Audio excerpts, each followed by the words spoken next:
sound the same. Yeah. For my broken heart, no remedy. But maybe if you stay, we can get away with it. 'Cause you make me love my imperfections, answer all my questions, just to show me what's on the other side of inhibition. No apologies, my baby. I do you do 'cause I'm feeling so good.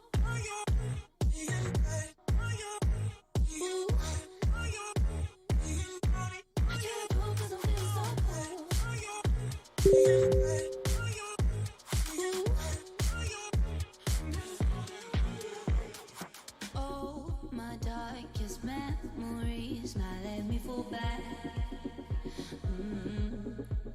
But you'll be there, ready to rescue me if I go out of track. You can get away with it. 'Cause you make me love my imperfections, answer all my questions, just to show me what's on the other side of inhibition. No apologies, my baby. I do you do 'cause I'm feeling so good.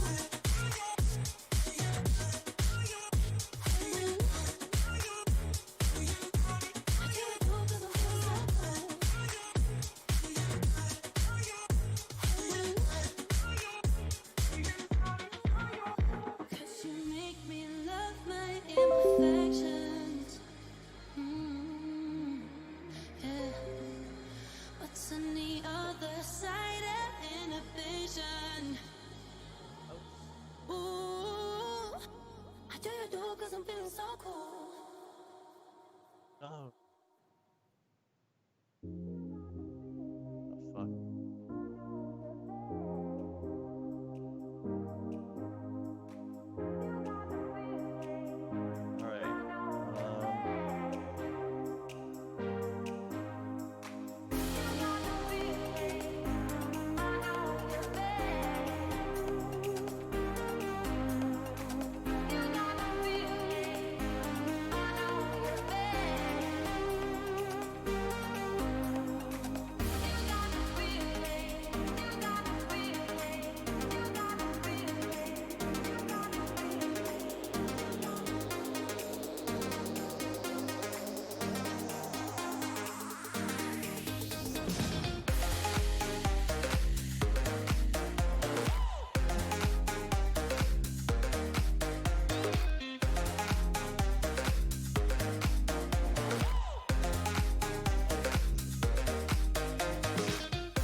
without looking ridiculous.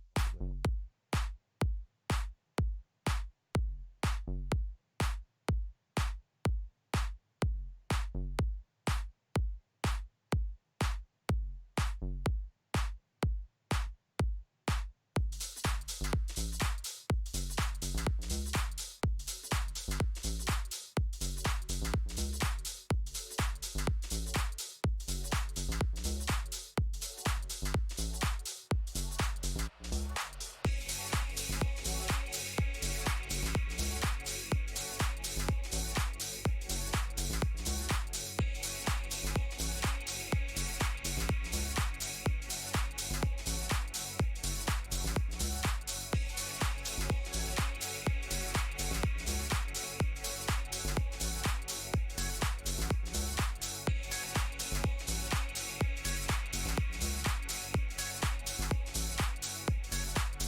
Give me like 30 seconds to reset all the shit.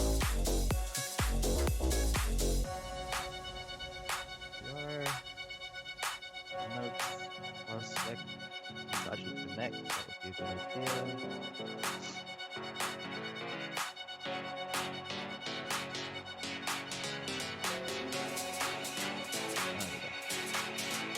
There we go.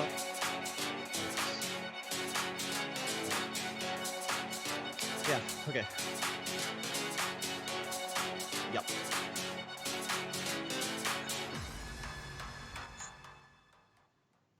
Welcome back, everybody, to the SQ1 Championship Summer Split on this beautiful Sunday afternoon. I hope the weather where you all are is absolutely abysmal, so you have even less reason to go outside and miss the lineup of matches that we've got in store for you today. My name is CJ. Joining me today is the caster analyst hybrid and known proponent of the Lulu first pick. It's Omena. Hello everyone. So why don't you tell us what we've got on the cards today for the audience, Omena? Yeah, on the first game we have Split Raiders, the reigning champion in here in the SQ1 Championship versus Core Dynamic. Last split they actually missed the playoffs just by one game, so now we have a bit of a redemption arc for them. Let's see if they can take down the Split Raiders. Absolutely. They CD did mount a bit of a comeback in the latter half of last split, somewhat of a resurgence, spurred off by the return of their jungler Varte, who is of course on the roster once again, and they do have that same core with Towie as well, a name that you will remember, but they do have a new bot lane, importantly, which could spur them into a bit more life at the start of the season, and we've jumped straight into pick and ban. Yeah, we see the Graves ban on the blue side, a pretty common ban on this patch, pretty broken champion, and some teams just don't want to go with that one. And we see the Vate special taken away on the Ivan. Yes, that is one of his two specials, I would say. The Nunu, of course, is also very scary when you see Varte pick that one up. He is very strong on these kind of utility-based champions, but we have seen him stretch a little bit more into the carry-oriented characters as well. Some Wukong games and similar here and there, so we'll need to see what kind of path he chooses to go down to get his team started off right this season. Yeah, we also see the Jax takeaway on the blue side. They are maybe scared of Lolu's champion pool. It is no Nazgul in the top lane, but I've heard that he's pretty good on those carry champions as well. Absolutely. And we do know that STR know how to play around the carry top side. That was their primary win condition last split, absolutely. They do, of course, have a new jungler as well in Saint Su, so we'll need to see if he can fill the vast shoes left by Velia with that same mid and bot side. And I don't want to undersell this bot side and mid side for Split Raiders as well. They were really, picking up some highlight plays of their own towards that latter end of the season. Yeah, the rest of the bans are pretty standard for this patch, and we see an Ezreal first pick on the blue side. Pretty surprised, Syndra is open, also Aphelios is open, so let's see what Split Raiders have in mind. They seem to be taking the Yuumi away. I would personally not go that route, but taking down the enemy duo bot lane a bit down is also a good strategy. Well, I mean, they banned the Lulu away, so they couldn't slap that one in, unfortunately. I know that would have been your favorite, but sadly we can't get that one done. And I do like this mix of ban strategy that we've seen, especially from Split Raiders. They are aware of the meta. Varus has been taken away, but they're also like, no, we've got to stop Vartainer strikes. Let's take away both of his signature picks, and then we'll get back to the meta in the Yuumi, and it is the Wukong locked in as well. So Varte not going to have that option, but that is a powerful flex pick for Split Raiders. Yeah, definitely, and it has seen a lot of play in the top lane, especially in LPL, and we see Karma pick on the blue side. A really good champion to go with Ezreal. Kind of the same play style as Lulu, but of course you can target the Karma down instead of the Lulu. Exactly, and Karma can have a strong effect on pretty much the whole team with those mantra E's having a really big impact on the engage and disengage, which potentially could be very useful when you're looking at a Wukong coming at you at 1,000,000 miles an hour. And we do see the Trundle locked in for Varte as well. We've seen a surprising amount of Trundle, honestly, considering I believe he recently got nerfed with the movement speed on his Frozen Kingdom. I'm not sure if that's this patch or next, but it seems like people have not been dissuaded from taking this one up. Yeah, it was a small nerf, but the champion still functions the same as always. And now on the R3 pick, do we see the Kog'Maw? Do we see Aphelios? Which one it is? Most likely the Aphelios. But yeah, Electric God, he could throw us a curveball right here, and it is the Okay. Kog'Maw. Throws the meta out. We don't need any of that nonsense. So we've got the Kog'Maw Yuumi, and honestly, it's not something I've seen very much. But I mean, it does make sense. Kog'Maw does have now this cat attachment to just buff those even already very powerful auto attacks and maybe keep them alive a little longer. Could be very scary. Yeah, exactly. And the opponent team already showed up that they are not going for a dive comp. So Kog'Maw is actually pretty safe pick here. And now they take away the trash. Maybe they expect the Karma to go somewhere else. It is a potential. Towie did have quite a versatile pool last season, did kind of dabble in things like the Cassiopeia, while also obviously very commonly being put on things like the Ornn, but also things like the Kled and the Wukong himself. So Towie's quite a versatile player, and taking away, wouldn't be surprised, to see a more of a major utility in that top side. And Meki's Thresh is definitely the most comfortable pick that this player had last season by a stretch, so I don't see any problems taking that one away. They've also taken the Kled away as well from Towie, so they don't want to see that one. Yeah, good to take those one-trick champions away. And on the blue side, we see Cassio and Syndra removed to both just safe blind pick champions for the R4 position. And do we see an Annie pick? LS? The hovers are playing, throwing all of our thoughts out of the window here, as the two very common mid laners in Cassio and Syndra were taken away, but it is going to be the Vlad. That's a bit of a shambles special back last season when he was going by that name, of course. Now, same player, but under the pseudonym of Flamey, still picking out that same pool that we love to see. Yeah, also they have a pretty good flex going on. They can put the Wukong in possibly three roles, and the Vladimir can go through 2 roles as well. So they have all the keys on this draft, whatever they want to do. Absolutely. And I quite like the Mordekaiser lock-in just as a bit of a flex here from Towie, since it was last season against Split Raiders that Towie was playing Mordekaiser into Nazgul's Aurelia, and I believe he went 0-7 in lane. That was one of the most horrific destructions we've seen in SQ1 history. So now I think Tower, he's trying to reclaim Mordekaiser for himself, trying to put the past behind him, and he's got this new opponent up in Lawless, and we'll see if he can have a little bit of a different effect on the game this time. Yeah, also the pick is really good in the Wukong, but again, Wukong can be flexed onto the jungle, and we see that Gangplank hover at the moment, which is a really good pick into the Mordekaiser that just makes Morde's ultimate not a factor in these lane fights at least. Yeah, for sure. So we also see the LeBlanc having been Ooh, actually okay. swapped with the Darius. Different kind of matchup, entirely here in the top side. Yeah, I mean, Mordekaiser is basically Mage Darius with Yep. his kit. Yeah. So we're gonna see which one is better, the AD or the AP version. Absolutely. And well, let's turn our attention to Lucker here in the mid lane. I really am glad to see Lucker come back for Core Dynamic into that starting role, because we saw him play in the jungle a couple of games early on, and then they put him into the mid lane. And against Split Raiders last season, he had this fantastic performance on Lethality Varus mid lane into Zed, and he smashed that matchup. He was the one person keeping his team in that game. And if Nazgul hadn't been, 8-0 by 20 minutes, I feel confident that Core Dynamic could have taken that win off the back of Lucker's play. So I'm really excited to see him back. It is a very different style of champion, of course, to the Blanc, but it is also Lucker's most played and his most comfortable, judging by his OP.GG. Yeah, I'm really excited to see if he can take his team on his backpack and just carry on through this early game. I believe he's going with the Ignite, so we expect to see some action around the mid lane. Maybe Trundle pays a few visits up there. But also Vladimir went with Ghost Flash. I'm really excited. Ghost got like mega buff this patch. Yeah. So that's gonna be one fast Vladimir.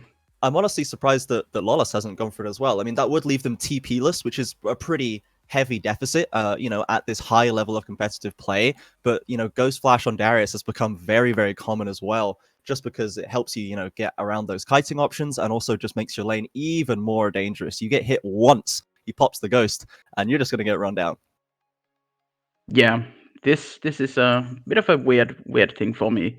That they went with the TP, but I guess they just expect to win the lane without it anyway. Yeah, and I mean, you are going up against a TP in itself as well, so it is at least an even setup in terms of summoner spells. So now that we've got the team comps laid out in front of us, there are some interesting picks. Of course, yesterday we did see a lot of the same stuff, especially around this bot lane. The Ezreal has returned once again, and the Yuumi, but now we do have the Kog'Maw, and now we have things like the LeBlanc and the Vlad and the Darius coming out. So do you think that these these off-meta picks, who do you think's gotten the better of this? There's a lot of comfort, there's a lot of volatile matchups, and who do you think's more likely to come out on top in this early stage? I want to say Core Dynamics comp looks easier to execute. Split Raiders have the Darius, they have the Vladimir that needs scaling, they have a hyper scaling bot lane, but also it is Split Raiders we are talking about. Yeah, I expect them to take this game with them, but absolutely. But comp wise, Core Dynamics should have all the tools to carry this game through early game and mid game, of course, with the Ezreal pick. Yeah, and their early game was one of their stronger points, to be sure, off the back of Varte. He's a great playmaker on these champions, and Trundle does have a pretty strong early game. That pillar can be very, very impactful, especially, I'm thinking, in this bottom top lane. There are very little dashes to be seen. Wukong's got it, and of course, Vlad has the pool to get away, but Darius and Kog'Maw, these could be very exploitable champions with that pillar.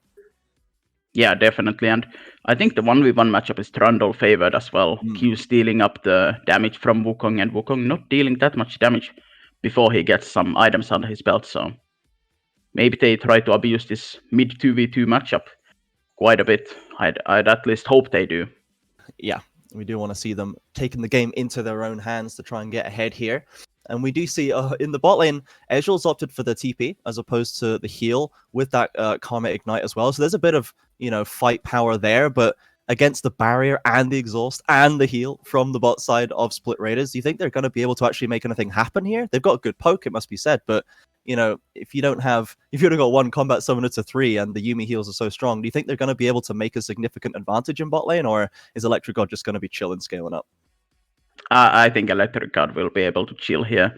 I think then the Ezreal Karma just try to get the 2 items as soon as they can and just start taking the fight elsewhere on the map.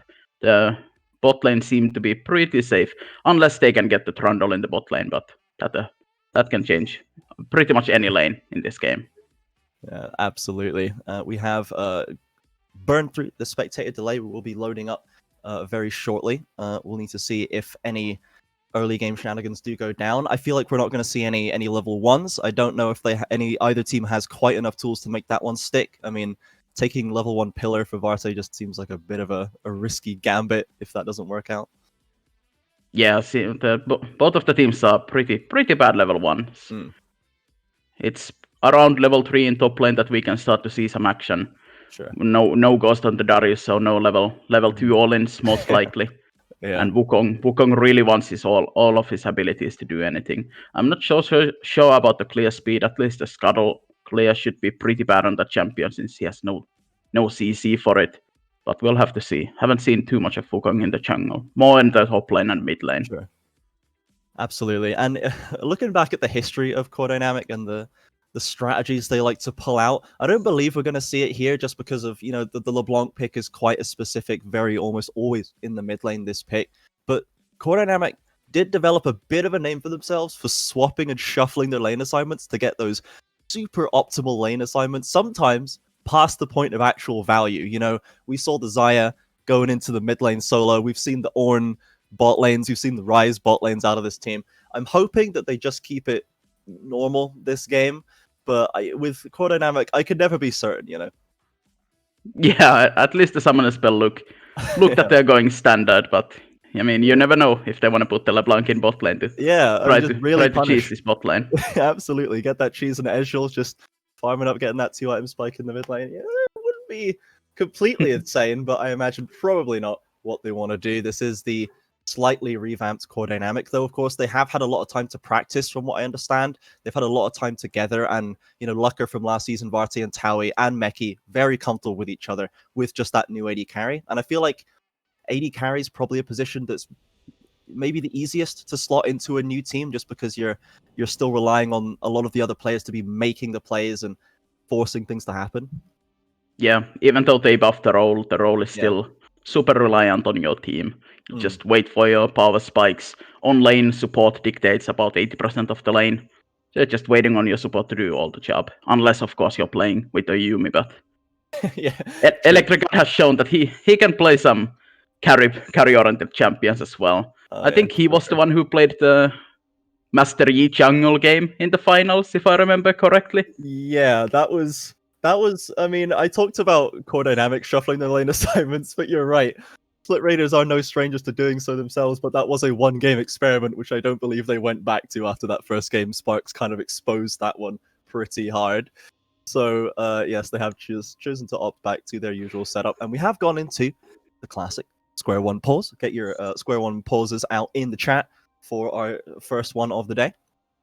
And while we're waiting, I think we can do a bit of a prime check as well while we're waiting for this game to start. Get them out. Get them out in the chat. Okay. If we have another quick check at Keystones, there's nothing too out of the ordinary there. We do still see the phase rush onto Vlad. A lot of Conquerors coming out in that top side as well, though it is the Presti attack for Varte as opposed to a Conqueror, just getting that better short trade power, as you said, is winning that jungle matchup, so possibly even more so now, just catching them out, getting those club hits down. As we have cancelled out of this pause, we are on the Rift for the first game of today, this first Sunday of Square One in Week 1, STR versus Core Dynamic. Well, let's see if we can get some spice to fire up today's games. Yeah, not too excited for the Doran shield start for Kog'Maw. I think the healing is a bit reduced, but honestly, maybe it's better against the poke lane. And Yumi just doing the classic level 1, going for just missing out on the mana flow in the bit of a shamble by Bonakai, but that is the mental victory for sure secured by Lucker here. He's got to be riding high on the confidence after that one. And Flamey has opted for the Ruby Crystal as well, so not going for anything, slightly not going for the Amp Totem or anything greedy in this mid lane. Side of STR, it seems they do just want to make sure they get out of this laning phase in good shape so they can start activating what their team comp wants to do. Yeah, definitely. I could have gone, or maybe the Vladimir could have gone for the Doran's shield as well. I've heard it's pretty good on this matchup. Mm-hmm. But he wants the Kindle Gem as Yeah. soon as he can get. He doesn't have the TP, so he has to be a bit more careful on the backs, since he can get easily pushed in by the LeBlanc early on. We see a pretty traditional start in the jungle as well. Both junglers starting from the red buff, getting some leash.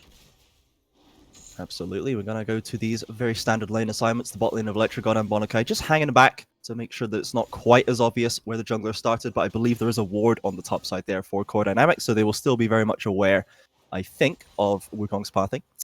And they are going to now start coming together already, and I imagine this bot lane will be the ones for Core Dynamic trying to get that push on, trying to take control nice and early, as they are stepping up. Yeah, this bot lane it's a bit of a boring one at the moment. Electricard is taking some aggressive trades though. My goodness, he has taken a lot of damage there. Quadra taking a bit himself, but not nearly as much. The zoomies from Yuumi will hopefully top that one off and keep him in this one. But yeah, a little bit more aggressive than we expected from the Doran Shield started Kog'Maw. Yeah, maybe. He's just waiting for the Yuumi level 2, but they are just getting caught at the moment. Yeah, the level 2 comes through and the chain comes out, forcing Yuumi to back away nice and early, and they're going to be pushed up to that tower. Both champions fairly low in this bot lane, as Towie is the one with the push in top. Yeah, just smashing this lane at the moment, but Darius just waiting for that level 3 level spike, just hoping that he's not too low to do anything. He also started with the D Blade, apparently. He still has the TP and everything, but decided to go for the D Blade. I've not seen that one in a while. No, that is a bit of a confident move there, as now Varte has arrived for that early gank in the top side, and he is going to catch Lawless out, push him away from the tower. The mace comes down with the club as well. A lot of blunt weaponry being thrown at this Darius. He will expend the flash to escape back to tower. Thought that might have been him dead to rights, but he is at least going to get away with his life. Yeah, that's a flash for a flash, but Towie actually kept his flash. So the top lane is a bit in favor of the Mordekaiser right now. I think Darius has to use his TP as well back to lane. So maybe we can see some punishing up there. Yeah, not a safe situation for Darius to stick around there. And imagine bot lane, we're still trading quite aggressively. Moving up forward, though, a little bit of health has been traded back onto Quadra and Meki, so they're taking a little bit of damage now. The Zoomies is on deck. Lucker trying to get aggressive in that mid lane. Saintsu finds Varte as well. Both double buffs coming through. Wukong trying to get aggressive. The Conquerors come through. Lucker trying to turn this fight. Flash is coming out. Lucker flashes forward as well with the Ignite, and the first blood secured by Saintsu. Now Lucker left in the 1v1 with the Vlad. That empowered heal is going to be coming up soon with Lawless walking down the river, followed by Towie. But that is very close stuff. But the first blood was secured by Split Raiders there. Now Towie caught in that fight with the Darius, with that passive proc. Lucker now comes through to save the day, and Towie secures the kill. Lawless getting too aggressive in that river. So that's ultimately a 2-for-1 for CD.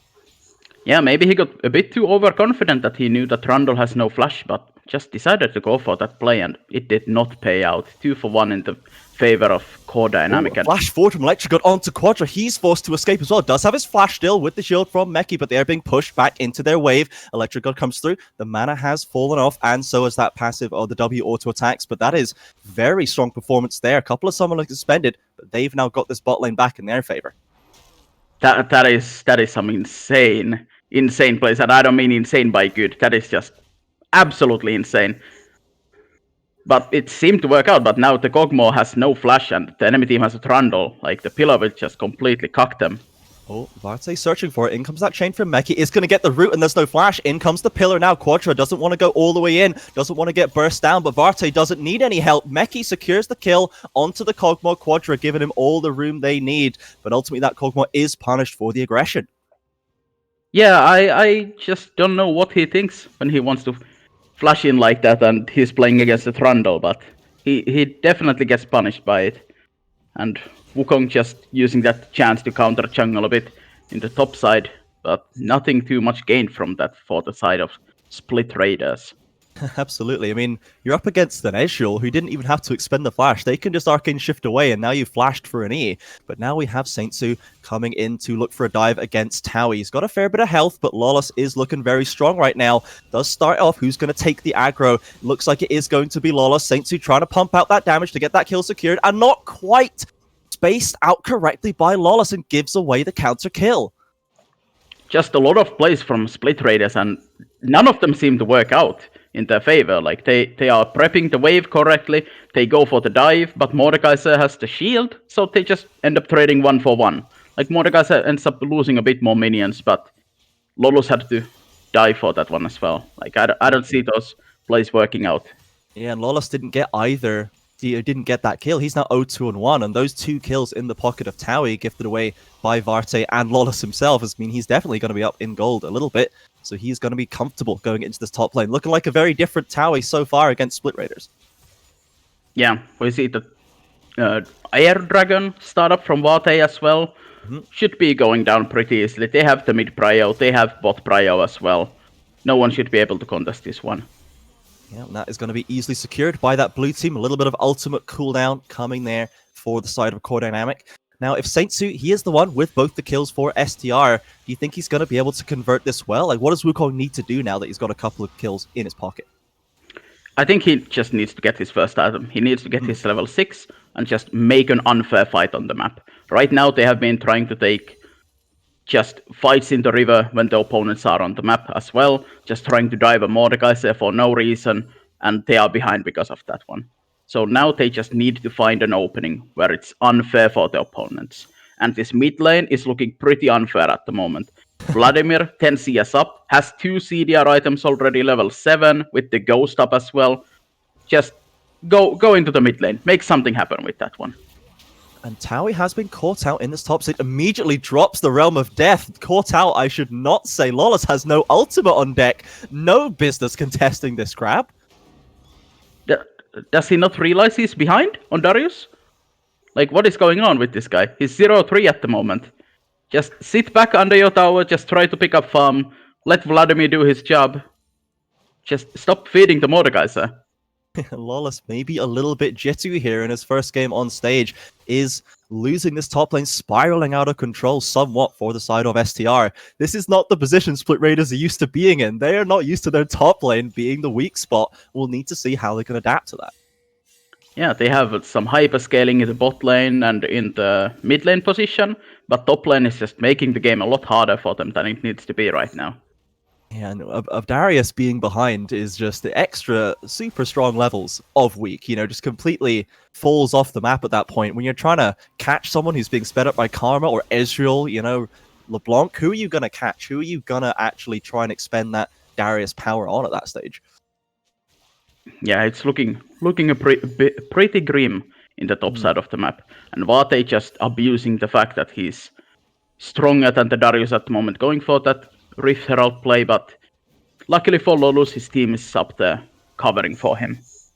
Yeah, they do have Saintsu still with a bit of power, got that Caulfields on deck, and does have the level 6 as well, so can use that to turn these fights around.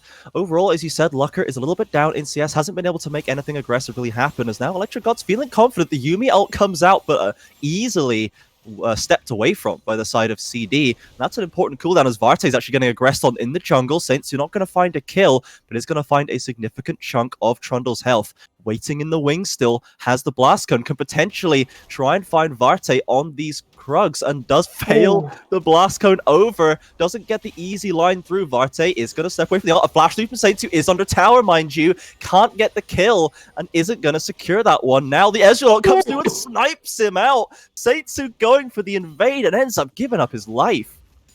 He just took a good trade against the Trundle, realized that, hey, I can go for this Krugs as well, I can maybe kill him in the... Fails the blast cone, just still goes for the play under the tower, and just ends up giving a free kill once again. Absolutely just been the story of this game. STR, they're going for aggressive plays that are not necessarily incorrect, but they're flubbing the execution time and again. And now that lead that Saintsu has had, it's been thrown away. Quadra's got a kill under his belt as well. Varte's looking happy in the jungle. It's all just kind of falling apart for the early game of STR, and they've got to try and get this under control ASAP. Yeah, for Core Dynamic, we see another fight in the jungle. No, Vate just goes away, takes another recall. But yeah, Core Dynamic just needs to keep up the base for this game. LeBlanc has to do something in the mid lane. The Trundle needs to take his lead somewhere else, most likely in the bot lane. Top lane is doing well enough on its own already, as we see right now. Just doing anything he wants. Before, Split Raiders just get their scaling going on. Right now, the Electric Guard, Kokomo, not doing too well, and Vladimir just free farming in the mid lane. But Dynamic has to do something about this. They have to keep up the pace. I'd really like to see Lucker get the roaming shoes on, honestly. You can see there's clearly nothing really being achieved in this mid lane. Varte's looking to maybe change that as Flamey has gone in and is going to get pushed down. The phase rush has come out and the Ghost, but his lockdown dropped very low to start away, and Towie is here to follow up, but Lucker does get that final secure on the kill, and just as I say nothing's going on, they managed to get a kill for Lucker. This is exactly what they needed.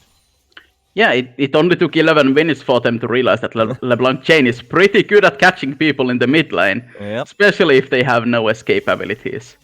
Oh, and now Monakai may be caught out. Does reattach onto Electric God. Varte not going to find anything there. The dragon is secured, though, and with Flamey dead and no TP ready, this could be an easy 3v4. Lucker catching out Saintsu, chunking him down to half, making it dangerous for him to approach this dragon. Looks like it's going to be an uncontested Infernal for the side of CD. Yeah. Let's see what dragon we are gonna get. Is it gonna be an exciting one? Oh, looks like it is. That looks like an exciting one to me. It is an ocean dragon. This is pretty good for both teams, but if Split Raiders want this, they need 4 dragons, which is in 20 minutes, if they get the dragons as soon as they can. But Core Dynamic, they're making play in mid lane. Been caught out, getting a little too excited here, has distortioned away into the jungle, but is on a sliver of health. No summoners available for Flamey, cannot potentially catch. There's going to have to be some fancy footwork for Lucker, probably just going for the execute here, dives over the wall into the base, and is going to be able to secure this one. Let's see if they have left the timer long enough. Yes, they have indeed. Lucker getting out that one pretty much as well as they could have. Yeah, a bit of an overstay, but good save there, giving no gold for the enemy team.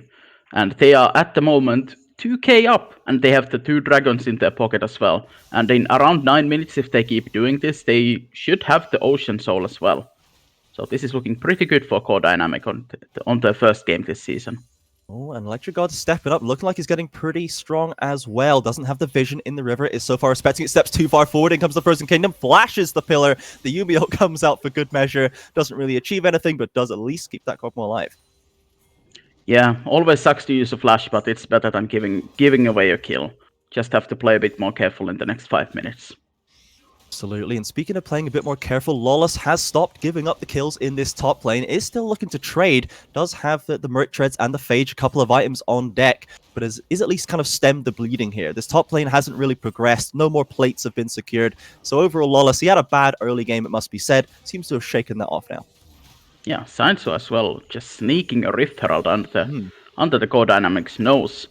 Vate, for some reason, insists on counter jungling instead of taking the objectives, which could lead to more plate money and everything, but I mean, I guess the Gromp is a pretty good objective to steal away as well.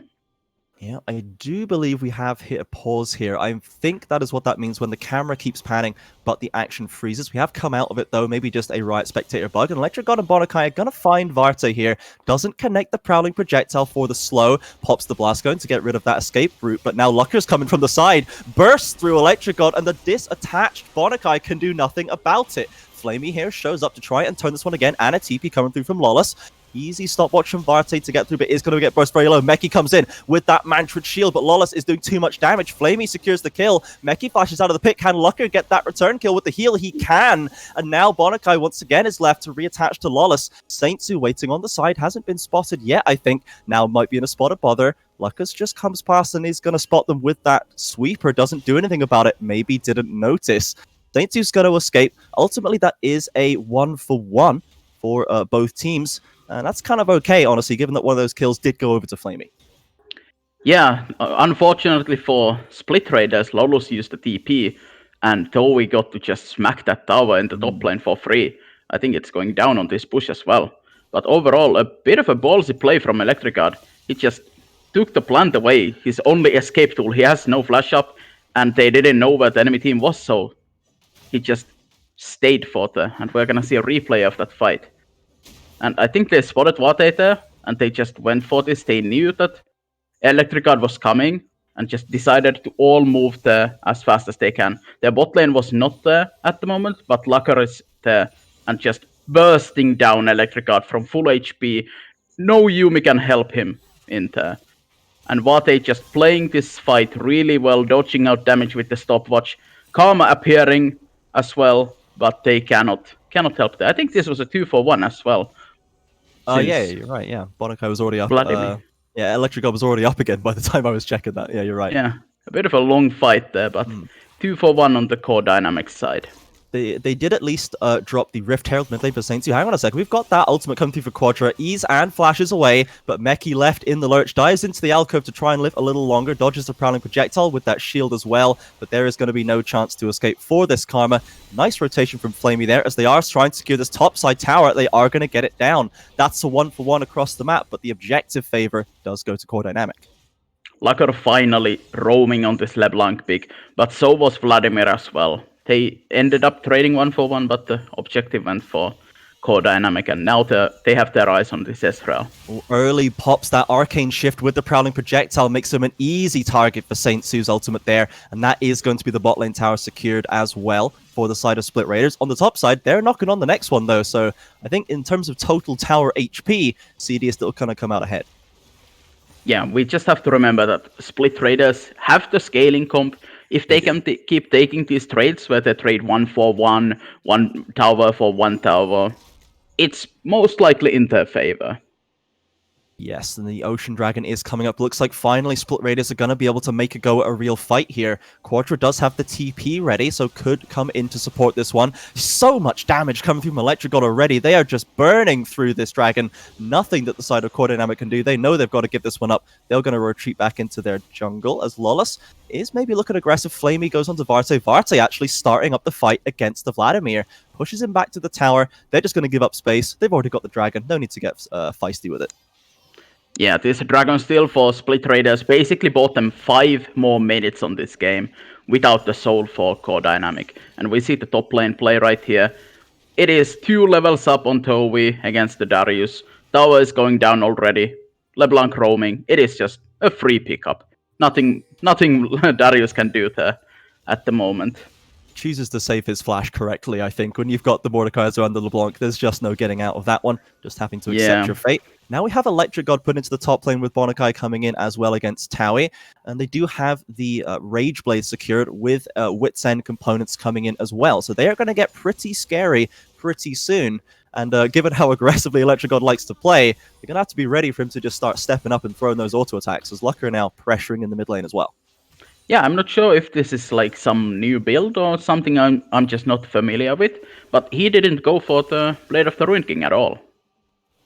Just skip that item. Seems a bit weird to me, but maybe there's a reason he goes for this build. I mean, there's not a huge amount of max health on the side of Core Dynamic. Varte is going to be getting a bit with that Gargoyle Stoneplate as well, and Mordekaiser's going to get some health stats, but across the rest of them, I guess you're not getting so much value out of that kind of beef shredding aspect of Blade of the Ruined King, and just wants to get that Gwynsu's maybe just thinks it's more important. And the Wit's End, I think, is definitely very important against the likes of the Mordekaiser. As Lucker has found Electric God, doesn't get the chain though.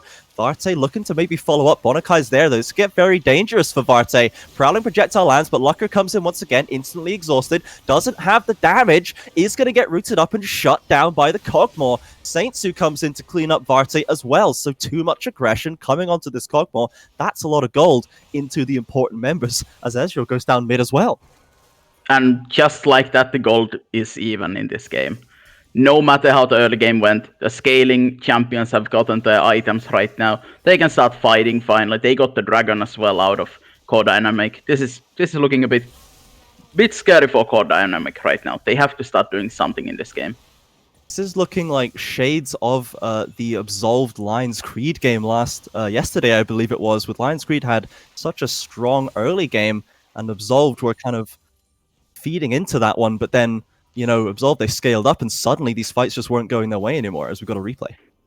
Yeah, we see Vladimir just doing absolutely insane amount of damage to the Ezreal, and just exploding him. Has to use the flash to get that kill, so he's not as dangerous for the next 5 minutes, or nearly 5 minutes. He has the Lucidity Boots, which give a small amount of cooldown reduction on the summoner spells, but still, this Vladimir is just scaling up to be a monster. He has the Rabadon already. He has the cooldown reduction maxed up. And the teamfights are gonna be looking not that good for Core Dynamic right now. They have to do something with this Fed Mordekaiser on the side lane. He's against 0-4 Darius, and I don't think he's getting anything at the moment. No, it's been a little while since he's had much impact on the game. We haven't seen him join an impactful team fight yet. We might see Taui come up big in that scenario. And Quadra as well has had a pretty quiet one, just kind of farming it out. Mostly the plays in bot lane were coming off of Varte, and then has been caught out more than once. So let's see if they can actually get to the point where they can drag a good fight out of this team, because they've got a very strong mid-game team with the LeBlanc and the Ezreal. But when you're going up against the Vlad and the Kog'Maw, past 30 minutes, you're getting very, very scared. As Saintsu is caught out somewhat with Bonakai by Varte, Meki in the wings, is going to just give up that space as the Dragon's coming up in a minute. Both teams want to take control of this. Yeah, now we just want to see how well each team takes control with the vision around the Dragon, and how well do they set up the side waves. And if this goes to a dance, whoever sets up the side lanes better, they're just going to be infinitely better, because they get all the XP, they get the waves in the correct positions. Enemies are just missing out so much. So right now the top lane is going into Core Dynamics tower, which is good for them, but bot lane is on the Core Dynamic, they're pushing it in right now. Yeah, they do have Taui close to the scene of the battle, though, so they will hopefully get to see what this Mordekaiser can do in the 5v5 setting. Maybe even just get the tower themselves, as the Dragon's not quite up. They have positioned into this bottom jungle, and they are just going to get this tower. Lawless not going to get baited into defending this one. He's going to walk away. Lola catches on to Saints, who gets a nice knockup, but gets melted instantly. Bonakai jumps onto Lawless, gets a two-man push-up with the Apprehend, and now, suddenly, Core Dynamic are on full retreat as Flamey's come in the side. Taui flashes in, gets onto Electric God, pulls him into the Death Realm, tries to get the kill onto this Kog'Maw. Looks like they will secure it. That's going to be a big shutdown, but Flamey now wreaking havoc on the backside with Bonakai in tow. Meki just running for their life. Taui and Lucker coming in to try and help them, but what can they do? Lawless following up is going to get caught up by Lucker. Now it's the 2v1, or a 2v2, I should say, and the exhaust comes through. Flamey, nobody can touch this man on the Vlad right now. The triple locked in that fight. Ultimately, it's a 4-for-3, basically just off the back of that Vlad alone. Yeah, Yumi just decided, like, I'm not gonna stay with this Kog'Maw. Vladimir is the carry right now, and Kog'Maw gets left alone, dies in the fight, but Vladimir just 1v9s or 2v8s with the Yumi this fight. There's just no stopping him. I think his ghost came up just as the fight started, so he was just speeding through everyone with his abilities. Absolutely. We do see the teams reconverging here, but CD are a little behind the curve. Lucker can dive over to try and get a steal going. Varte jumps over, but isn't going to get found out. Using that brush to very good effect. Going to sneak away under cover of brush. Not going to get punished by that one, but that's a second ocean for STR. And now it's not really looking like they're on the timer. It's looking like CD are the ones under pressure. Yeah, this Vladimir is just getting stronger as the game goes on. LeBlanc hitting finally 2 items, gets that Morello for the healing, which is a good thing, even though some say Morello isn't the best item to get, but at this point it is by far the best item. There is so much healing on Split Raider's side, and my god are they fed. I just looked up Vladimir's items again, and yep, he has some firepower. I'd like to see the amount of AP he actually has at this point. But here comes the replay of that dragon fight. Yeah, the Wukong is just engaging immediately, getting blown up, but he gets enough damage and gets the enemies excited to fight for this. And Vladimir just appears in the... Oh, the Electric Guard got actually Mordekaiser ulted and dies there. That's why Yumi is not on him. And Vladimir just destroys, and we get back to life. Got another fight going on in this topside river. Flamey flashing forward into Varte. Doesn't quite get the kill just yet. Will secure Lucker and then Varte surely to follow. The TP from Taui cancelled by the Apprehend from Lawless on the bottom side. And that's going to leave the Baron undefended for Split Raiders. This is just non-stop action, and Split Raiders are winning every fight from now on. They have the dragons, they have the carries who have been scaling up, and we see Lolus TPing as well. He now has the TP and nothing Taui can do about that one. Meki caught out in the brush, cannot escape. That passive and ultimate easily stacked up for Lawless. That's the Baron secured for the side of Split Raiders. It just feels like the team of Core Dynamic, none of their champions can effectively answer this Vlad. Yeah, the Vladimir is just... He just has all the items right now. LeBlanc should be able to win the matchup early on, but I don't think they targeted that lane enough. I think it was 11 minutes when the first gank for mid lane came up. So Vladimir just got a free laning phase. He got 3 kills in the few team fights they played up, and now he has all the items he needs. He also has the Yumi, so there's no stopping him. Yeah, Lucker trying to catch out Electrogod, who does have no mana. Probably can do nothing about this one. In comes the barrier. Has to be very careful and trades a massive auto attack to finish off that 1v1. Electrogod gonna be happy with that one.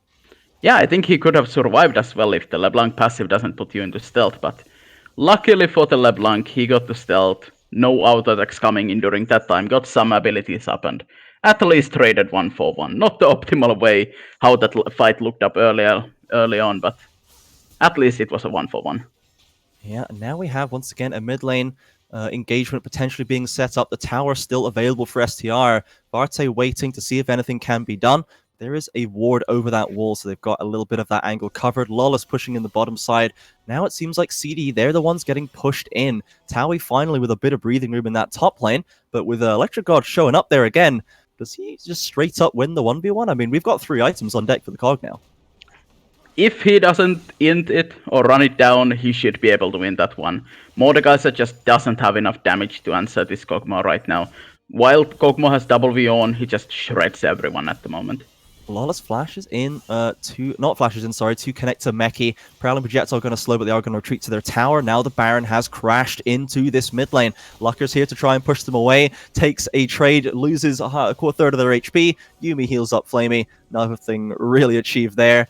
And this is just the story of the game right now. Flamey stepping up, just being that wall that Core Dynamic cannot break through as their tower's dropping ever so low. Yeah, Core Dynamics Comp, they don't have a way out of this situation at the moment. I don't see a way for them to just engage a fight or catch someone out of position. LeBlanc isn't strong enough to do that, and they have a Yumi to heal everyone up. So after all of these trades, Split Raider should be full HP every time. Exactly, and they are now sitting at 7k gold, almost behind. Here comes the engage from Flamey. Not really an engage, just kind of starting the fight off. Does come through with the Yumi ultimate. He's going to get the roots. Engages on 2 Quadra, forced behind the tower. God. But the godlike Vlad does not care. Taui caught on the backside, does in fact lose that 1v1 to Electric God, and the rest of Split Raiders are just swarming over the base of Core Dynamic. Lucker forced to retreat, but Wukong chasing down again. Flamey diving to get that LeBlanc pushes them so far out of the base as the objectives are just toppling now for Split Raiders. That's going to be GG. A strong performance from them. A bit of a shaky early game, it has to be said, but their scaling comp comes up huge. The Split Raiders, the defending champions, they start the season out 1-0. Yeah, that teamfight was definitely a showcase of why Ghost is good on this patch. Vladimir just running through everyone and just taking the double V out of this game for his team. Absolutely. This is why we would see that Vlad pulled out in those clutch moments by Flamey in the last season. Clearly has not developed any rust on that champion. I expect we're going to have to see some bans coming through against this pick before too long, or potentially some better answers, because he was looking unstoppable this game. Yeah, and kudos to Core Dynamic. They looked pretty good on the early game. They had a pretty nice lead. They could not close it up against the reigning champions of the SQ1 championship. So I think against any other team in the league right now, maybe they could have closed up this game, but they played against a pretty good opponent today. So absolutely, Core Dynamic, they can't be too disappointed with that one. Their early game has always been that strength for this team, and that has definitely not changed. So glad to see them still able to have those strengths, and we'll need to see if they can keep this one going. Lucker, particularly, you can see this damage chart there. He was doing a lot of damage. I mean, he's in lane against the Vlad. Maybe it's a little inflated, and we maybe didn't see him roam as much as we said. I remember you mentioning that you'd like to see them maybe get this mid lane ahead a little bit more, and the LeBlanc is so good. We didn't see him roam until quite late on in that laning phase. So a decent performance by him, but maybe could do a bit more to impact the map as a whole. Yeah, definitely. We're going to get a replay of the last team fight and just Vladimir speeding through every single one of the members, just going for the Ezreal and bopping him out of the game.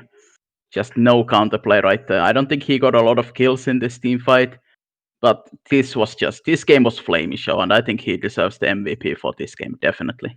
Oh yeah, I think there's no question here. A lot of the lanes were struggling for Split Raiders early on, but Flamey was unflappable in that mid lane, only went down once to a gank, and then was the catalyst for the victory in so many of those team fights.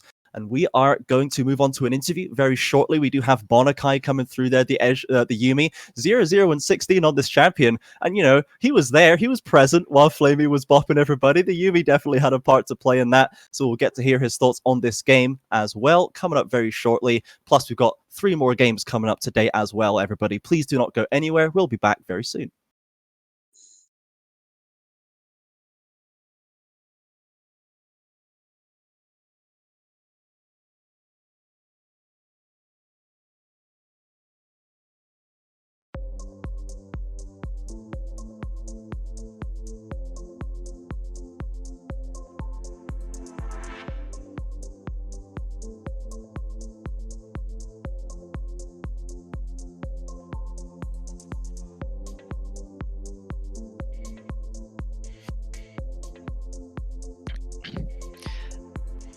Hello everybody, I am Visage, joined by the support of Split Raiders Bonakai after the first win of the split. It's fair to say it looked a bit rocky to start with. You certainly had some areas of concern, but you managed to dig deep, you pulled it back in the end. How does it feel to come out and take your first game of the new split like that?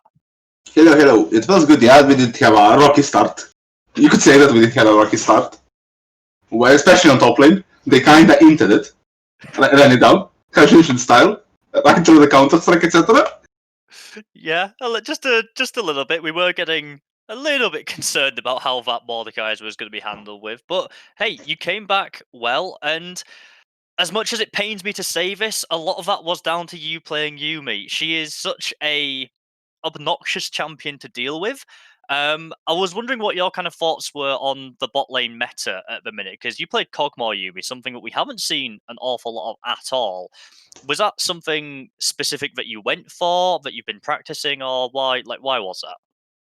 I mean, it's not like we practiced the Kog'Maw Yumi, but it's like more or less we picked Kog'Maw because we had Yumi and they had Ezreal. Kog'Maw is good into Ezreal, so we picked Kog'Maw. Nothing specific, to be honest. Fair enough. Fair enough. Well, it certainly did work well for you, and it's fair to say that there's a lot of hype surrounding Split Raiders coming into our summer split, because obviously you are the returning champions. You've come out, and some teams might be thinking, based on that performance, that you've taken a bit of a downgrade or you're not right on form yet. How do you think the team is doing overall, and what are your expectations for the coming split? Expectation for the split, back-to-back wins, as I said in the promotional video that we did with Talent Racing. And the team, it looks good. We are having lots of laughs in the comms, etc. The atmosphere is good, especially when you're in ticket.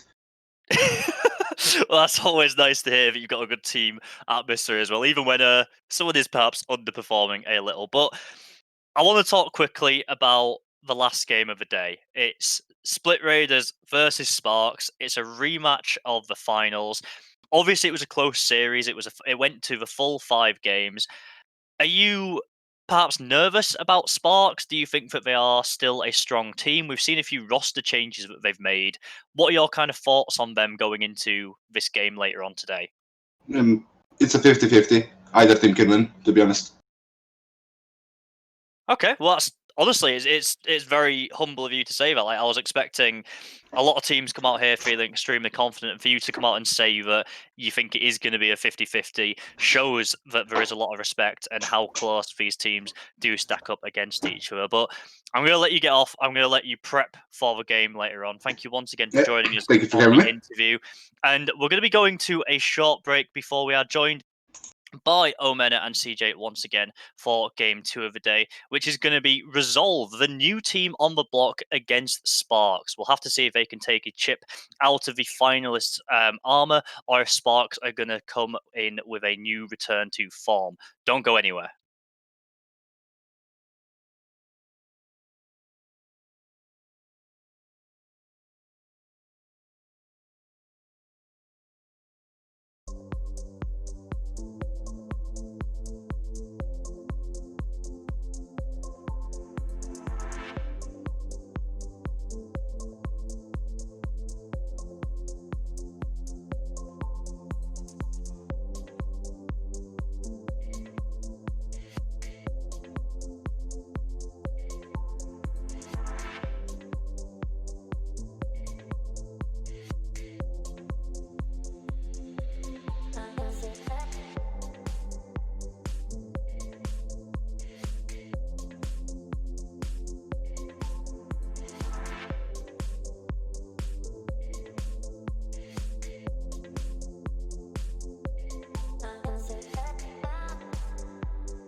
Some form of control still, making our constant binary choices and voicing our equally shallow opinions more loudly or quietly. Most people can't even decide what color to wear or which burger to eat. What does it matter, man? Autonomy is an illusion.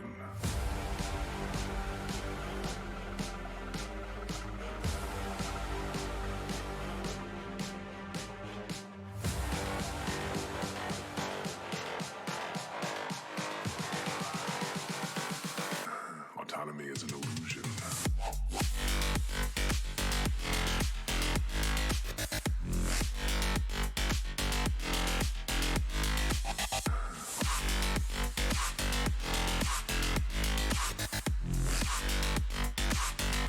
Autonomy is an illusion. Welcome back, everybody, to SQ1 Championship Summer Split. We are going into our second game of the day here. Split Raiders took that first victory, moving to 1-0. Core Dynamic put up a great fight, but they weren't able to overcome our defending champions. Now, we have another member of last year's last Split's grand final in Sparks Esports returning once again with a fairly similar roster, and they're going up against our newcomer team, Resolve Academy. Yeah, this is going to be a bit of an exciting matchup. We have seen the Resolve's main lineup do well in the UKEL qualifiers and the UKEL overall, so we're going to have to see if they have some firepower in this roster as well. Yeah, I imagine they will. I imagine they're going to come out swinging to make an impact on this league as their first game here. But Sparks Esports, this is a very strong opponent, and we see some familiar names over there as well. Antero, Desrim, and Guarding You, someone who we only saw once last season, did sub in for a single game, but played an absolutely stellar Morgana and was awarded Kachka's Unsung Hero for that performance. So I personally am very excited to see what this new support player can do for Sparks. Yeah, and judging by his solo queue rank, he should definitely be a good player to watch out. I But think we he's are our already only challenger player in the league. I think he is yeah our only at the moment, challenger. I think. Yeah. Everyone in the But- league's going to be challenger by the end of the season for sure, right? Yeah, They'll all make of it. course, obviously. There is enough spots in Challenger for everyone. Absolutely. So if we check in with the bands coming through here, going pretty fast through them all. Lee Sin and Lulu taken away by Sparks, and the Varus and Syndra by Resolve. So nothing too out of the ordinary here so far. Let's see if we'll get our dozenth Ezreal game of the season, or maybe if we'll branch out a little bit further. Yeah, most likely. A lot of teams are fond of the Ezreal. It's a safe pick. It's a pretty powerful. Once you get 2 items, you can basically solo carry the game. We also see the Set and Graves taken away. So there are a few power picks left open in this draft. We see a Fiora hover, but I don't see Fiora first pick coming up. So we're going to have to wait a bit to see what they actually take out. Potentially not. Fiora, I think, is Bad Pie's one of their most played champions, possibly their most played champion, actually. They are quite a versatile top laner, it has to be said, but they do tend to focus on these split-pushing champions. That seems to be their bread and butter. They have chosen to lock in the Gragas, though, instead for Antero. So we did see a few games of Gragas as well, but honestly, it was pretty underwhelming. Yeah, we have to remember that Gragas can be flexed if the teams are experimental enough. We have seen a few Gragas top lane games. We've seen Gragas in the support position with the Yasuo. But if the opponents are going for an Ezreal, I don't know if they want to go for that one. And we see quite a few hovers of the Fiora at the moment. So, for some reason, everybody just wants to make a look at the pick of Fiora. Who knows? Maybe they'll actually lock it in. We wouldn't have seen it so far. It would be interesting, but I think as a blind pick, it's not the best option. We do have seen the Ezreal. I imagine we'll just go to the Yuumi, potentially, is more likely to just swapped out as it is such a common pick. And it is wide open, and there it is locked in for the side of Resolve. So we've got an Ezreal Yuumi here actually together, as opposed to last game they got split up. But now, as you mentioned in last time's draft, the Aphelios is open, and those other strong picks. Currently Ashe being hovered, though, and Desrim does have quite a wide pool, it must be said. Yeah, I'd really like to see the Aphelios pick. He can be paired up with either Thresh for that extra safety, or you can just pick Karma, who's a really strong pick right now in the meta. And as they do pick the Karma up, we're gonna have to see what they lock in with the Karma. I don't think Kai'Sa is the correct choice here. You need a bit of a more CC on the lane with her to make use of that passive ability, but maybe they have something else in mind. Yeah, it could be another flex Karma as it is locked in with the Kai'Sa. And, when Sparks, they started off last split going 5-0, and Desrim was playing Aphelios pretty much every game. He was very proficient on that champion. So I think, like you, I would have liked to see it locked in here as such a strong pick right now. But the Karma, it must be said, was massively impactful for this player as well. In that grand finals, we saw him pull it out and solo carry a game against Split Raiders on this pick. So it is a little bit of a strange lane matchup, but against Ezreal Yuumi, once again, the onus isn't really on you to make something happen because it's so hard to actually get, a strong aggressive engage on that combination. Yeah, Resolve go ahead and pick Olaf on their side. Not completely sure what the game plan is for them. It's an aggressive jungler, but your bot lane cannot do that much in the early game. And they go ahead and continue to ban out some mid lanes away. Cassio, a really stable blind pick in this meta. It has some hard counter picks, but a lot of mid laners don't have enough fingers to play the counter picks well, so it's just better to take it away. Yeah, and we have seen the Vlad taken away against their Sparks. Maybe watching last game, seeing what this champion can do in the right hands. And Nafkela is a new player for them this season. We've not seen much of this guy, but he does have a very impressive resume behind him, and he does like those assassin mid laners by the look of his OP.GG. I would personally love to see some, but I'm not sure how well it would fit into the comp they have. We can see the Zoe has been taken away, which, I mean, it's kind of an assassin in a sense. It does one-shot people quite a lot, but we'll need to see what they choose to go for this mid lane. They do have the blue side, so they're not going to get the final pick. We might see them get countered, but I'm really excited to see what these new players in Bad Pie and Nafkala can pull out, because they're both the picks that are still available. Yeah, also there is Yasuo still open with the Gragas to be paired up. Also, I think we're gonna see a mid lane blind pick here. They banned away 2 mid laners. They have to have a plan for that one. Maybe they leave out the counter pick for the top lane. Seen that happen quite a bit nowadays. But we're gonna have to see in the next 10 seconds what the plan is for Resolve. There are a lot of top laners open as well. Ornn, Maokai, a lot of tanks to be taken, but that is an Echo blind pick. That is most likely going for the mid lane. Absolutely. And I mean, so given that the Yasuo is still open, do you think that's a decent pick here into the Echo, the Yasuo mid? Yeah, it should be, definitely, with the Gragas as well. I don't see any reason why it could not be picked. And we see Mundehover, Zackhover, a lot of good picks at the moment. Mundo is pretty good into AP heavy comps, but do we? It's a Corki pick. Of course it is. We were hoping for some excitement for some Yasuo plays. We are going to get the Corki. I mean, whoa! What is a that decent one? idea, and we've got the Kazakhs locked in. We did see the Kazakhs banned away a couple of times yesterday away from Foot Makalar. So this is a champion that a couple of our junglers have been pulling out, and now against the Olaf in the jungle and with the rest of the comp that Sparks has put together, Omena, how do you feel like this Kazakhs is fitting in right now? I have to see what the last pick. Okay, it's not TF. It's not going to be Olaf top lane. No. But Kha'Zix, it's a dangerous pick. It's if you snowball with it, you can just solo carry the game alone. Enemy cannot side lane almost at any point. But also, I don't see him one-shotting an Ornn. The Echo can just ult away. There's just no one-shot potential on there. And if Yumi pops out of Ezreal, I mean, that's just her fault to die. Yeah, but absolutely. A bit of a... Wait, are they swapping? Have you spotted what I've spotted here, Amanda, about Sparks'... Okay. We've not completely lost our minds, right? We'll dial it down a little bit. Okay, so Antero does tend to favor these strong early game, not necessarily early game, but these AD, strong junglers. We saw a lot of things like the J4 and the Rek'Sai out of him last season, and Kazakhs does have a lot of AD, can get in behind you with those ganks quite quickly. So I'm expecting to see quite an active early game from this champion. And now we've got the Gragas into Ornn matchup, which is an interesting one. I feel like, just knee-jerk reaction, that Ornn is basically chilling here. He's just going to get those AP, get the Spectres, Cal on deck nice and early, and just be totally fine. Yeah, I don't think Gragas has enough damage to just burst on around. And if Gragas seems to decides to go AP, I don't think he can even tank out the Ornn combo. Like, everyone knows what Ornn does nowadays. There's just too much damage on that kit. He just builds full tank and just one-shots the enemies.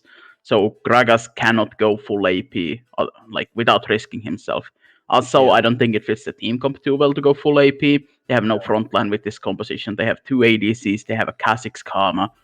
I just don't see this comp working out that well. They have 2 heavy scaling champions. They have on the bot lane Kai'Sa. They have mid lane Corki. And then Kha'Zix, who wants to do something on the map. I'm not completely sure what the plan is here. But Resolve's comp just seems to work a lot better. They have the Echo mid, which is a bit of a weak point, but Corki should not be able to punish that hard. Yeah, it seems like at this point the Gragas is the primary and only real engage besides a Corki package that Sparks have, and he's trying to catch out an Ezreal, an Echo, an Olaf. I mean, this seems like a very tough job for Bad Pie to be an engaged force for the side of Sparks, and otherwise they just, I guess, have to use Mantrid Karma Shield to try and just run them down. But once again, you're trying to run down Ezreal, Echo, Olaf. Like, I feel like Resolve are not going to be under that much pressure at any point. They're not going to be in that much danger from Sparks unless they get themselves horrendously out of position. So they're going to have their, and they've got the Ornal, they've got the Yumiel, you know, they've got tools to start the fight and no problem escaping from the fight. I feel like they're very comfortable here. Yeah, I feel like Sparks' only saving grace in this comp is that they have two heavy scaling AD carry champions in their comp. And also Cork is gonna be dealing a lot of magic damage, so it's a bit harder to counter those damage types on the side of Resolve. But they do have the on in the composition. There is no going through that piece of meat that easily. Yeah, they are probably going to be fine coming through this one. So given that they have these late scaling carries, I feel like Antera's got a lot of work to do here. You know, he has the Kazakhs and the Corki's not doing much.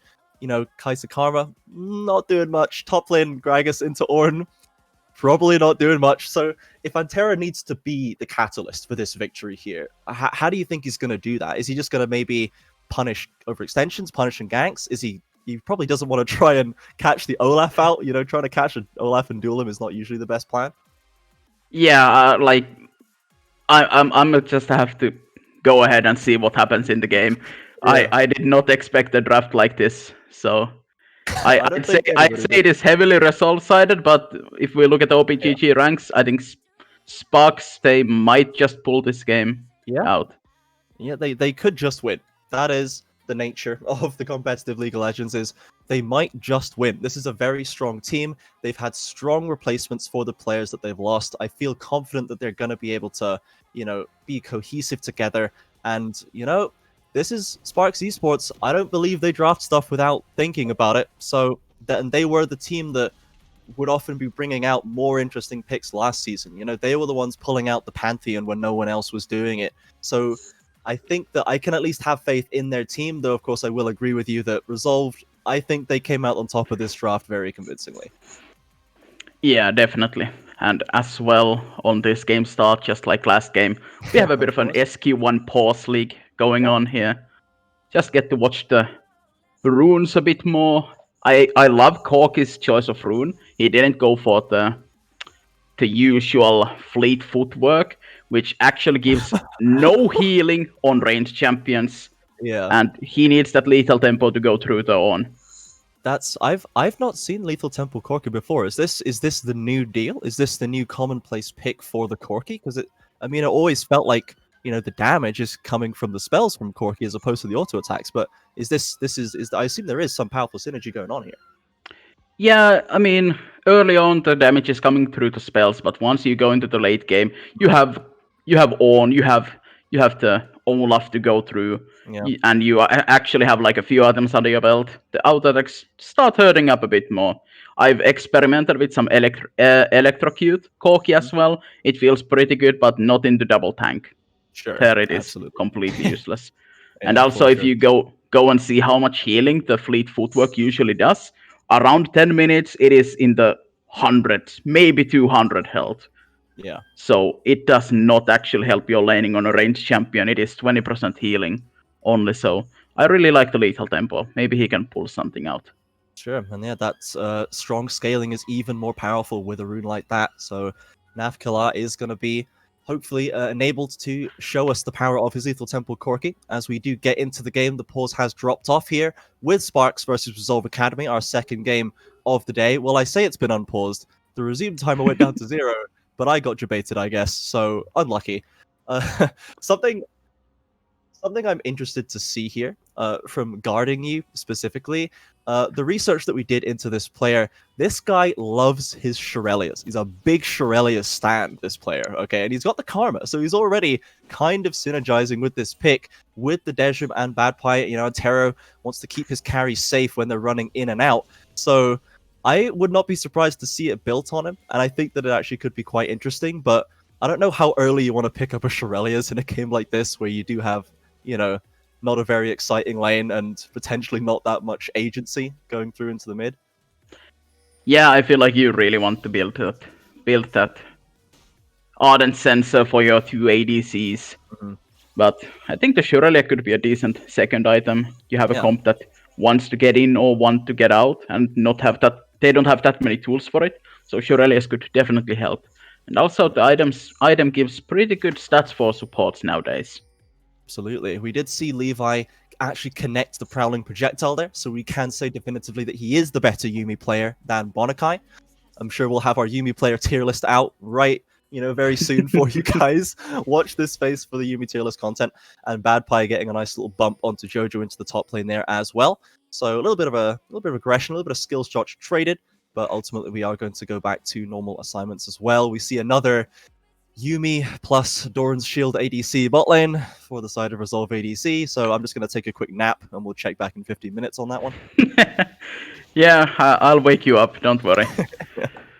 Yeah, back to the runes a bit. I see that Gragas in the top lane went with the Phase Rush. It's a pretty good rune for him, but it is telling me that he is going for the AP build, unfortunately for Spark's team comp. Well, they'll have to really outplay the opponents to be able to do something in this game. But we'll have to see. We'll have to see how it goes out. Yeah, we'll need to see if he's able to get that aggression. I mean, this is his pick, and people who pick these off-meta selections in these lanes, normally they have some aces up their sleeves, some tricks to pull out. Jojo's going to have to be aware of that one, try and weather the storm if they choose to go up there. So we talked about Antero and maybe things that he needs to do. Are you expecting him to get active into these ganking lanes, or maybe just try and wait to see what Resolve Academy does and react? Yeah, he doesn't have that much setup on any of these lanes. There's Heralium, he can just escape. Corki has absolutely no setup in the mid lane, and in top lane there's an Ornn. There's an Ornn. It's just an Ornn. You cannot really damage that hard. So I'd say he needs to get his level 6, get his ultimate upgrade. We're gonna have to see what ultimate upgrade he goes for. And then maybe see if he goes to solo some dragons, Rift Heralds, get some pressure on the map. Absolutely, and we did see last game Split Raiders with these strong scaling carries just getting into that mid game. They were significantly behind getting into the mid game, and they managed to pull it out. So if Sparks could maybe just follow the same pattern, but without the aggressive inting in that early game, maybe they'll be able to come through in a better position. As we do see both junglers on that bottom side with the bot scuttle coming up imminently. We need to see if Rosara wants to challenge for that one, as Antero is going to be starting it up. Yeah. The split Sparks side have lane prio on mid lane and bot lane, so I don't see Olaf challenging this scuttle grab at all. They can just move up there easily. And at the moment, Corki is just hard winning this lane. He's using those auto attacks on the melee champion, and Antero just jumps in for a quick trade. Yep, manages to not get that Echo 3-hit passive in return, so gets away without losing too much health themselves. Doesn't really have too much of an effect on Jackal, but does at least pop the final potion on the Corrupting Potion there, so Corki going to be ahead in that regard, and they are going to move over and secure this top scuttle as the mid and jungler are recalling. We're looking at Bad Pie here, still keeping that relatively even in the top lane. Hopefully he's aware of Rosara's position, does have the ward, so probably not going to get caught out. Yeah, just a bit scared for him. He has absolutely no mana left in the top side, while Ornn still has a cookie in his inventory, 2 pots, and almost full HP.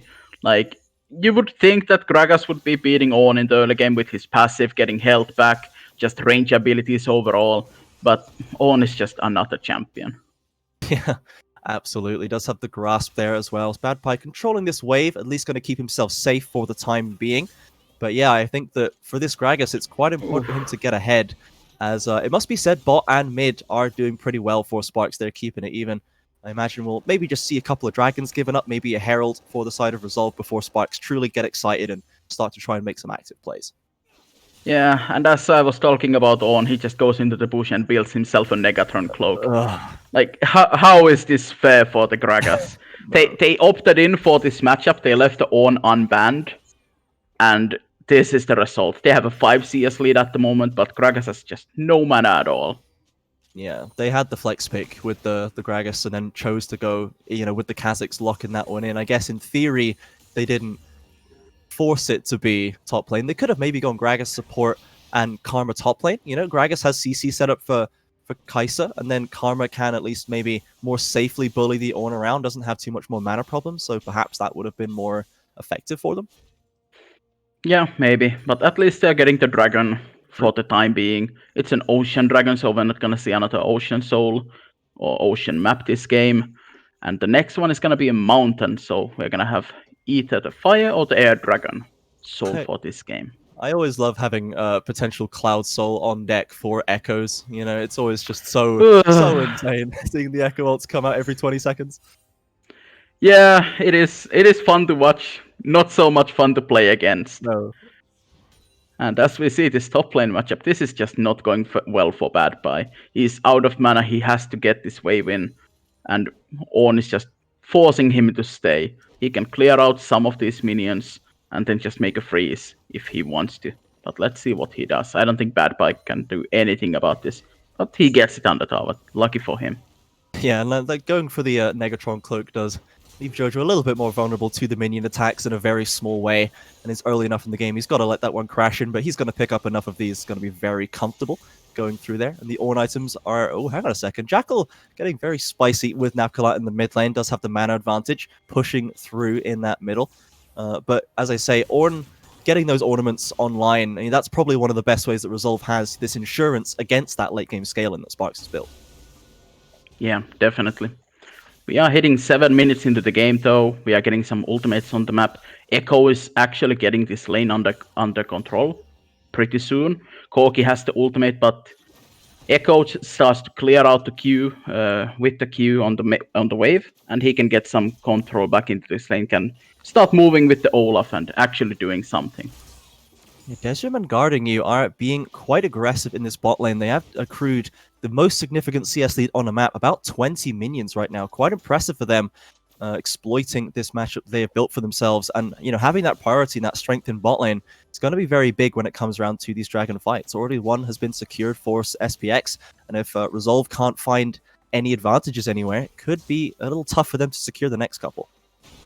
Yeah, definitely should not be this big of a lead for the Kai'Sa lane, but they are doing something right on this lane at least. They have the pickaxe buy for the Kai'Sa against the tier for Ezreal, so maybe Ezreal is just too scared to walk up at any point of the game. As we see, Antero just fighting. Oh, our first engagement of the game here. Antero forced the flash over the wall, followed by Rosara, lands the axe there. The Undertow following through with that ultimate coming through. The Ragnarok getting that first blood on deck for Resolve. Finally, this Deadlock swing, a flash forward from Bad Pie, catches Rosara as well. Excellently timed there by Bad Pie, and the Herald has to go untaken. Yeah, he finally found the target with no Negatron cloaks. He's happy to go into that fight. It is a 1-for-1 trade, unfortunately for Sparks. It is a first blood for Resolve. That Olaf just winning that 1v1 matchup, even though Antero had a counter pick available in this game, just not working out just yet for them. Yeah, that is going to put them slightly behind there. A lot of damage coming through onto Ronkus in the bot lane here. Sparks laying out for them, still keeping control of that. But, like I say, they did avoid getting the Herald. No plates have been secured, really. No lane's gone that far in favor, aside from the bot lane for SPX. So, you know, that time is ticking away, and unless Resolve can make some more things happen like that, they are just kind of going to watch this game slip into late against their will. Yeah, and as Sparks got that counter kill in the jungle, Gragas finally with the double buffs, but he's taking an unfavorable trade at the moment when Olaf comes top lane. Doesn't have the flash, use the body slam in the trade. Does get it back on, though. Undertow follows him, keeps that slow on deck. Does slow them with the barrel. No ultimate available for Rosara. Can dash over the wall sooner rather than later. Got to escape there, Bad Pie, getting himself out of trouble. Yeah, I think the top lane is frozen against him, so he's in a bit of a trouble. But I think, yeah, it is frozen. It is frozen. So is it? No, nope, just not anymore. Not anymore. I'm not sure if it was frozen, but not anymore. So I'm saved by Jojo. He does have the CS lead already for Bad Pie here, so I think he's still, you know, not going to be too upset about that one. Getting close to that GLP coming on, not a GLP actually. Not sure what the build actually he's going towards is going to be. We'll have to find out. Kind of a mix right now. But I think he's going for Proto Belt. He just took the Lost Chapter for extra CDR on mana. Yeah, Protobelt would make a lot of sense, as we do have the Dragon coming up pretty soon. Jackal has now moved over. We've got some items on deck for them, and we might see them try to contest this one, as both the carries, Nafkalar and Desrim for Sparks, have once again pushed their lanes in. So they're going to be the first ones on the scene here. See if they can control this one. I do like the double cull as well. The identical builds almost for Corki and Kaiser. And they've actually packaged onto the dragon. They're going to get this one down very quickly, and they are going to secure the dragon, forcing the flash from guarding you, and the Ragnarok comes through. Probably nowhere for this Kaiser to go. Damage comes through, trying to finish this one off. Desrim dives in with the killer instant into the 3v1. Far too aggressive by the Kaiser. Navgalar forced to flash over the wall as well. Not quite on the same page there for Sparks. Yeah, I wanted to point out that Olaf has taken the warrior enchantment on his blue smite jungle item, so he's not as tanky as your normal Olaf build is, but as the opponents just keep running into him and ulting into him, he just picks up 2 free kills. Absolutely. So going to be very grateful for the gifts of gold there. Desrim going a little bit too hype. We saw Bad Pie did TP in, but wasn't able to get there in time. I guess didn't have a good enough TP point to get straight into that fight to turn it, as Navgalar takes a lot of damage but trades back reasonably. The ult back through from Jackal actually drops him incredibly low, forces that dash away. Jackal had the flash up. Feel like he maybe could have gone for the kill there. Yeah, decides to save it though. Maybe it's better to save for a team fight. The objective on the top side called Rift Herald is up right now. Finally got the name. And we see Olaf with the Yumi already, just going for that vision control in the top side, clearing all the wards, making sure that no one is going to bother him when he does that objective. Yeah, Levi has identified the strongest person to sit on for Resolve Academy and is going to be hanging around with Rosara for the time being. I believe Roncast just happy to keep farming up, trying to get that 2-item spike on deck. But if we're talking about spikes, got to go back to these culls. They're both almost complete for Corki and Kaiser there, so we'll see them popping off, I imagine, once those get completed. Yeah, they also have the mana mule stacking up, so waiting for that mid-game power spike on these AD carries. As the other side of the opposition, Ezreal also has the mana mule coming up, and Echo has actually completed his first item, and he is strong right now. You saw the damage he dealt without the proto belt, so now it is just going to be incredibly dangerous in the mid lane. Absolutely. Sparks giving the space over to Resolve in the top river, giving away that Rift Herald. Right choice there, nothing they can really do here. And I imagine we might see an instant drop as they have the people on side. And the bot lane for Sparks are just in the jungle. Let's see if they go for these plates, which are going to be dropping off very quickly. They opt not to drop it straight away. A flash forward Ragnarok into the Yumi ult to guarding you, but he steps aside deftly, but does finally get rooted and is going to get burst down by that damage guarding you, not able to escape. And now comes the Rift Herald to secure this tower. Yeah, really smart play by him. If he dropped the Herald immediately, it would not have destroyed the tower completely, but now it only has 2 plates up, so Rift Herald is just gonna one-shot the tower. And they knew that Karma had no flash from that play, so he was just a free 300 gold sack sitting on the lane, waiting to be collected by him. Absolutely. They are going to get a second charge off as well. Plating has now dropped off, and we've got Bad Pie walking into the mid lane to try and contest Jackal, but that's the second tower fully dropped, actually, by Resolve Academy. Jackal's ult has gone down into the flash by Bad Pie, uses his own flash to go over the wall. Exploding cast keeps him in deck, and now Antero secures that one. So a good punish by Sparks, getting that kill in the mid lane. And now let's see if they can maybe try and punish Resolve in the jungle still. Looks like they are going to escape.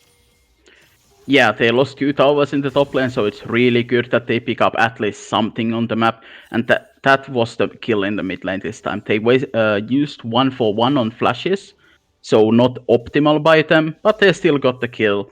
Unfortunately, it did go for the Kha'Zix and not for the scaling ADCs. But let's see if this Kha'Zix can actually use this kill to snowball this game.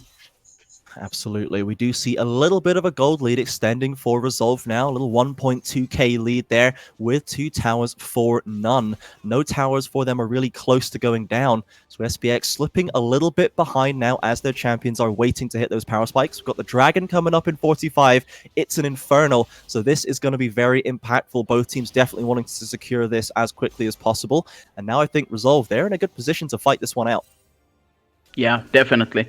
They have pretty much everything up for this fight. They should get the Echo ult made up as well before the fight starts. He has the TP up, he's preparing the top wave. I don't think anyone at this point can stop him on the side lane anymore, unless they commit more than one person to hold him off. Yeah, and it looks like they are just going to walk through naturally to this bottom side. Bad Pie's in the area, Desrim and guarding you sitting mid to walk over.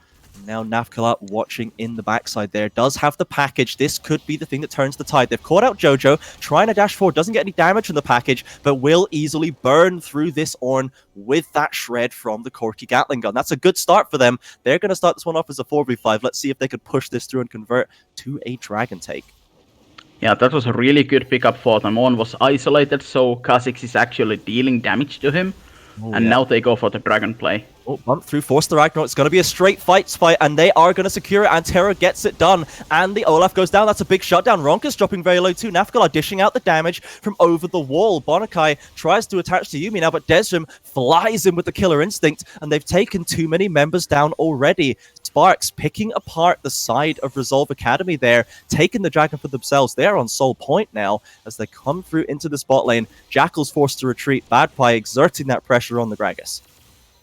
Yeah, that pick made the fight 4v5, so it was heavily in the Sparks' favor, but Resolve Academy still went for the play. Not sure why they needed to go for this. It is not the Dragon Point Soul yet.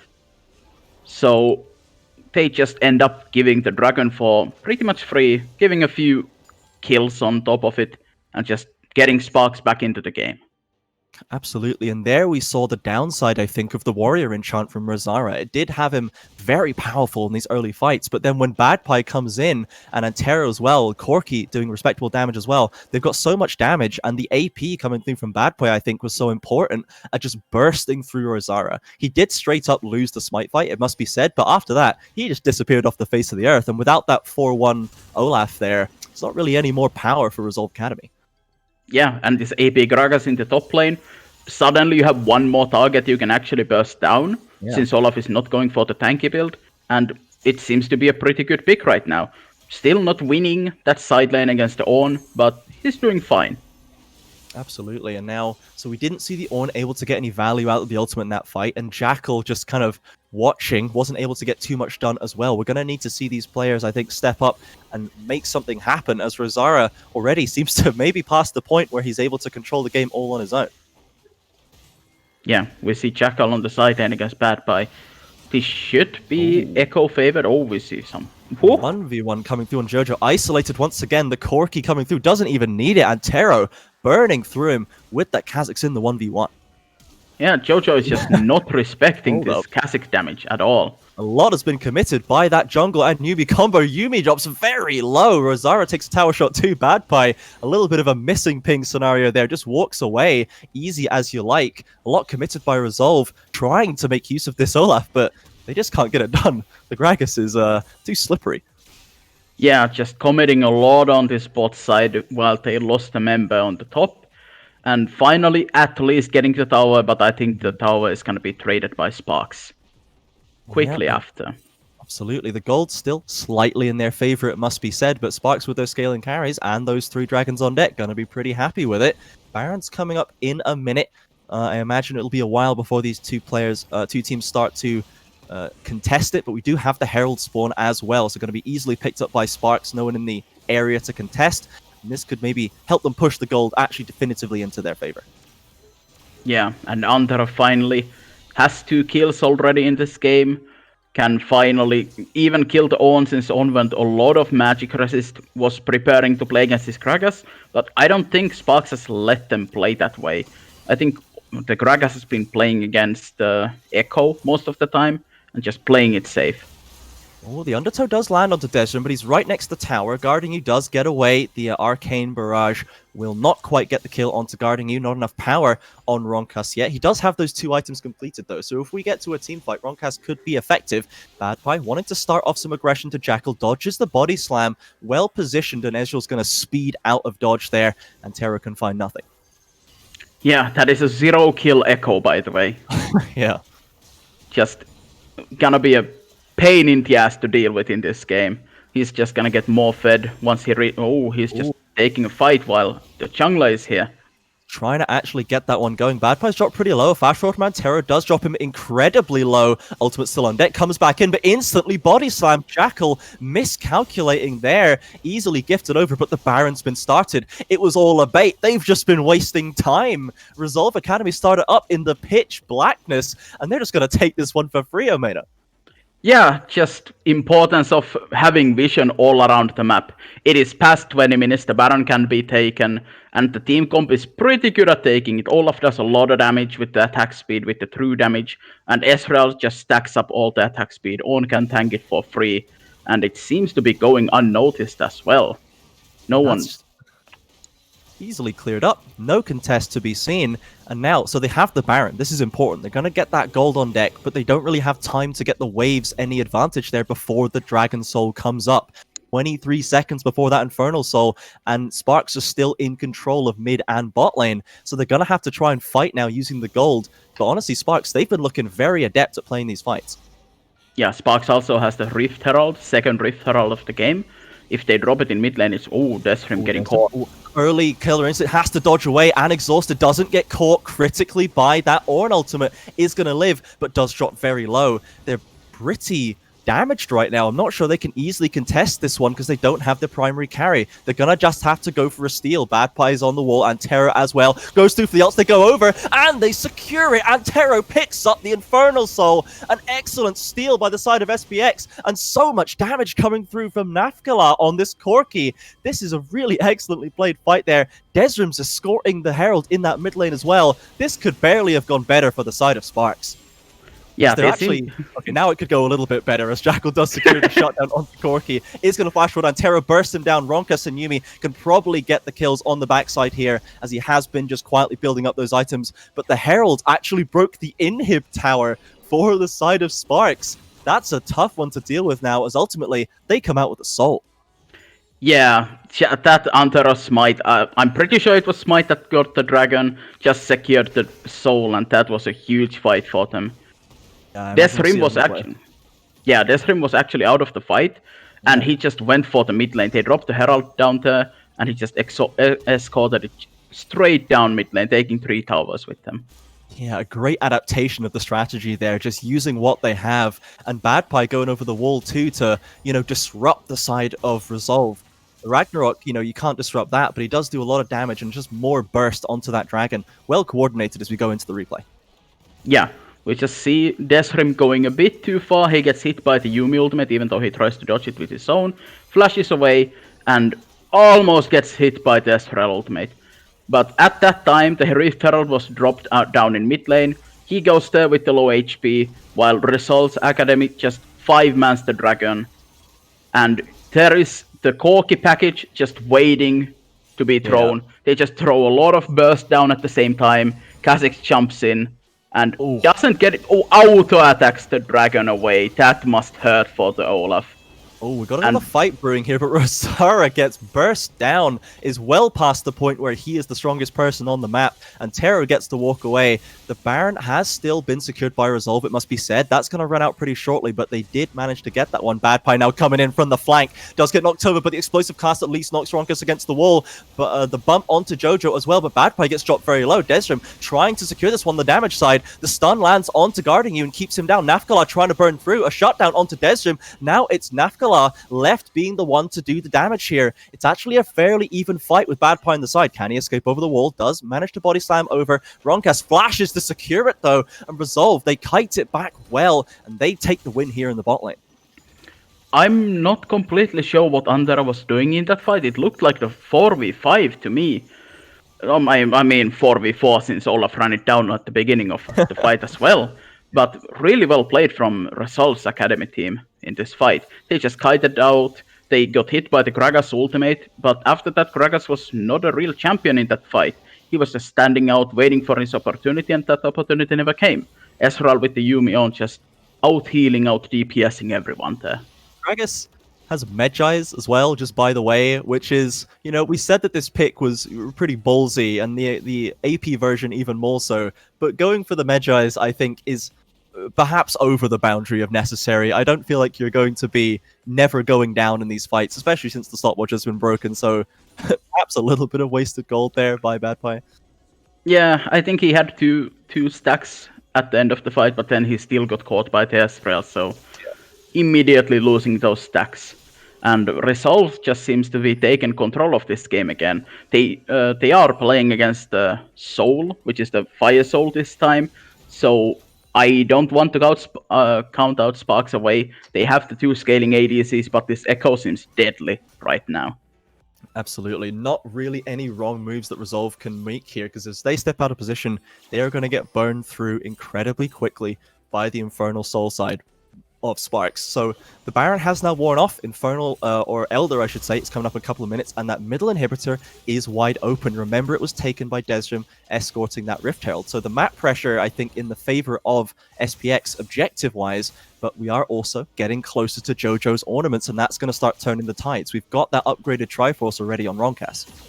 Yeah, and I think he's going for the healing item, which name I can never remember. Death Stance, exactly. He gets that item, and by buying that, he becomes an absolute tank. I think Ornn isn't the tankiest member on this team anymore. Yeah, it is very, very powerful, and of course, there's no need for the Blade of the Ruin King here because there's just there's no tank line for SPX, so you don't need that health damage. The 3-item Ezreal with the Yuumi to back them up is going to be an absolute terror in these fights for sure. Yeah, Kai's already hitting the 3-item spike as well. Her items are a bit cheaper than Ezreal's, so it's more natural for her to be on the 3-item spike as well. But she isn't nearly as strong as this Ezreal right now. Ezreal can just almost, I don't want to jinx it, but 1v9 these fights with Yuumi on him. Yeah, Desrim knows a lot about that. More than once, we would see him being the 1v9 Ezreal Yuumi combo to keep Sparks in the game last split. Now the Baron spawns instantly. Both teams are here, ready to scrap over it. And Taro just starts it up. They don't care at all. They are willing to take this 5v5. They've won one smite fight already. I guess they're just going to opt into another one. Ezreal doesn't do too much damage. Here comes Ornn as well, and Terra now ults away to get to safety. Badpie catches Roncast though, catches him into the pit and gets shut down by Desrim. The exhausted ultimate have been used, flashes away behind the pit. Package comes through for Nafgar to cut off the side of RSV, and they now have control of it. But the flash, the smite fight is still there. They can't stop him, and Red Team takes it. Olaf secures that Baron. He's gonna go down, but now the Elder is on deck. This is a 5v3. SPX need to secure this one as they went for the 50-50 and they did not win that coin flip. Yeah, Ezreal just for some reason thinking he's more tanky. Maybe I was hyping him up too much. Yeah. But he definitely wasn't as tanky as this on and just runs it down. But they get to steal the Baron, but unfortunately Elder is going for Sparks. Let's see if they can end the game with this one. Absolutely. It is a shorter timer than the Baron, it must be said. And if Resolve can play their waves nice and safe, they maybe can just keep away from the side of SPX. It's going to be up to Badpie to catch them. Remember, we were talking in the pregame about how hard it is potentially for SPX to get a fight started onto Resolve because they've got so much disengage. And this could play into their favor very powerfully right now when they're trying to get away from that Elder. Yeah, Elder does a lot of burn damage. The Resolve team, they have the Yuumi to heal them up, but I don't think it's enough if all 5 members of the Sparks team have the Elder buff. Let's see if they can do something with it. Right now they're just prepping all the waves, taking the recalls, getting the final items, and just preparing for this push. As Gragas recalls, let's see what he can actually... We've got a fight going on here in this bot side, and Tero drops Rosara very, very low, is forced to flash away, but does pop the ultimate from this Olaf, so he's not going to have that tool in his belt when it comes to a fight. I'm not sure if I saw it correctly, but I think I saw the Elder like, damage come off, but he stopwatched, so he like dodged it or something. I guess you can stopwatch the animation, like when it's mid-animation. That's very tight timing, I guess, to be pulled off by Rosara. They are still going to secure this mid lane inhibitor because they've got the push here, and looks like they just want to go for the end. They are happy to pick a fight with the Elder buff on. Yeah, they are strong enough right now with the Elder that they can just push on, even against the Baron up minions. Or can they? I think they have to just lick their wounds, take the inhib, and go back and try another lane at the moment. Yeah, the Ezreal Yuumi poke is pretty devastating against the no-tank team. The bolt comes through, does catch onto Antero and guarding you, gonna drop them a little bit. I imagine they'll be able to heal it up relatively easily, but they're weathering it pretty well, Resolve, right now. They lost the inhib, probably not that much they could do about that, but that Elder Dragon is ticking away. Oh, Badpie.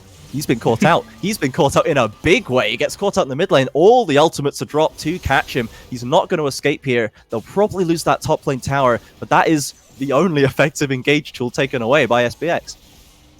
Yeah, I think that's saving grace for them. I don't think Sparks was going to be able to take more, since the Baron buff, the Elder buff is just going away pretty soon. But at least Resolve get 1 kill out of all of this losing they did. Yeah, and they got those Medjay stacks off the Gragas, right? That's big. That's important. Yeah, that's the biggest part actually. Didn't even notice that one.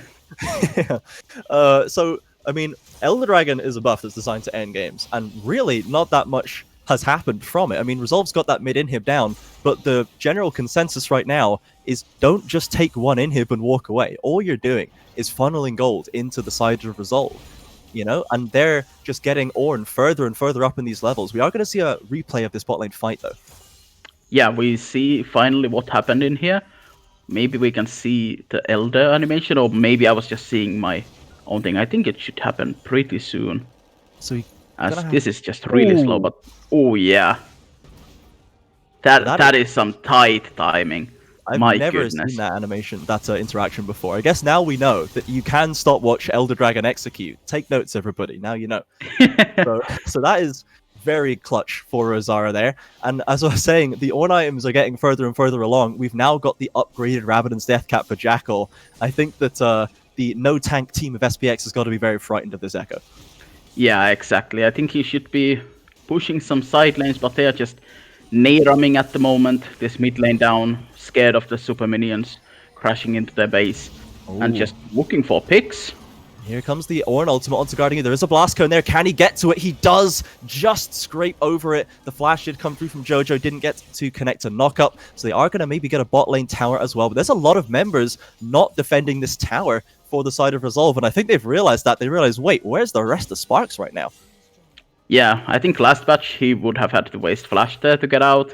But thank for the new... Oh, no. And Terra. Oh, the ult. I forgot it's Kha'Zix. My bad. Sorry. Go back to what you were saying. Continue. Yeah, I mean, last batch there was no blast cones there, but now they are surprising a bit. But Antero is just getting caught. Actually, is he? The Infernal comes through. Undertow doesn't quite land, and he's going to sneak away. Not quite got the range, and now those two members of Resolve, they've been distracted here. Bad Pie is going to get caught up by Ezreal Yumi. Can he waste the time for Desrim to come in and help him? Body slams out of the way of the WQ combo. Ultimately, Antero does go down under the tower, somehow manages to get taken down. But Sparks, they've got the inside track on this bot inhibitor. And when it's two inhibitors, now it's starting to get to be a bit of a problem for the side of Resolve here. Yeah, especially when the Baron is coming in 30 seconds, the Elder is coming in 1 minute. And I think Antero will be up for them. Absolutely. The TP is coming through by Corki to cover their retreat as well. And he has package. Oh, they're stepping forward. Ronkas does get engaged on the exhaust, comes through to reduce that damage, and Corki takes a hell of a lot of damage. They're going to use that Mantrid shield from Karma to try and escape. Bad Pie may be caught out, though Rosara doesn't want to let them go without a fight. We've got the flank TP coming through from Echo as well, coming through the river. He's got so many burstable targets here. Who's going to go for it? He's looking for Desrim right now. Takes a lot of damage and actually instantly ults away. Doesn't want to go in. Desrim's going to blast cone over the wall. Guarding you, still escaping. Jojo TP's in, gets the ultimate onto Bad Pie. He's going to be able to just body slam away. Desrim, ultimates onto Jackal. Does pop that the Zonius from him, forces the flash over the wall, and they are retreating. Resolve. They claw, they scratch to try and get a kill, try to get something started on SPX, but they ultimately can't quite get it done. Aggressive arcane shift forward from Ronkas. Rosara dropped very low on the bot side by Corki, and Desrim now snipes him out with that Prey Seeker. Sparks now they're going on the aggressive. They're pushing the side of Resolve back. A huge engage by Bad Pie, followed up by the carries, is just melting through Resolve. Finally, they get the definitive team fight win. Resolve fall one by one, and Sparks, my goodness, did they have to work hard for this one, but they are going to take this first win against Resolve. So long, no one in that fight died, but finally Olaf goes down, and that's just the cork on the bottle. Everyone from Resolve's side finally go down, and Sparks take the first win. This was not an easy win, though. Resolve are in this league. They are ready to play here. Dude, love the cork on the barrel reference. Dude. We've got Gragas puns coming in already. That's the good stuff right there. As we do go into that victory, well played by Sparks, and the Gragas I think was the most interesting part of this game for us. We questioned it against the Ornn, and it didn't really do what it needed to do against that Ornn, but due to maybe the build path of Rosara and just the way that Bad Pie played that game out, he actually ended up having such a big impact.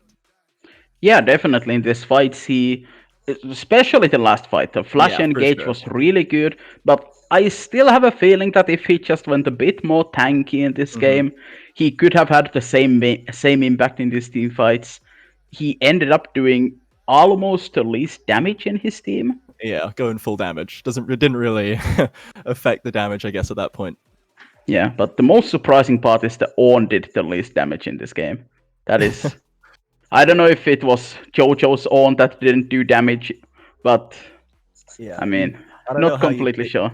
I don't know how you pick the strongest assassin in the game and do the least damage. Like, I don't really know how you Yeah, pull that one especially off. when enemy isn't going tank. Yeah, and I mean, I think that Bad Pie, he did have a lot of good things. We are going to jump into a replay of that final fight really quickly because it was a good one. Yeah, it was a good one and a long one. Just getting Jackal has to use his ultimate to get out early on. The on TP on ultimate coming up, they just chase these low HP targets while Echo gets caught. Once again, has to use stopwatch, flashes away. No one is dead, and just fight keeps going on. The Elder Dragon is here. No one wants to give it up at this point of the game. And Resolve just decides to re-engage onto the low HP targets, while Olaf just gets caught for some reason, while Desrim just snipes him out of the fight. And now that the Olaf is gone, the rest of the comp is without defended, and just Gragas flashes in, gets the engage, finally gives up his own life as he re-engages on the Ornn. But the rest of the Resolve's team is gone at this point. Yeah, really nice patience there. We saw the excellent kite back from Karma and Bad Pie. Wasted so much time. The Yumi, Olaf, and Ornn, even using their ultimates, just could not catch up to this duo.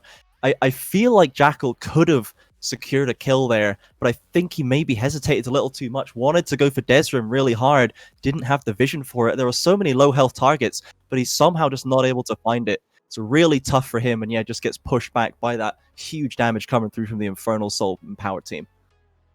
Yeah, definitely a nice game by both teams, but Sparks coming up on the top this time.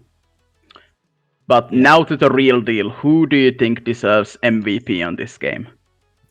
Honestly, very tough question. I think that Antero didn't have a very exciting early game, but he did get some very nice picks. Bad Pie, we've talked about the impact he had on this game.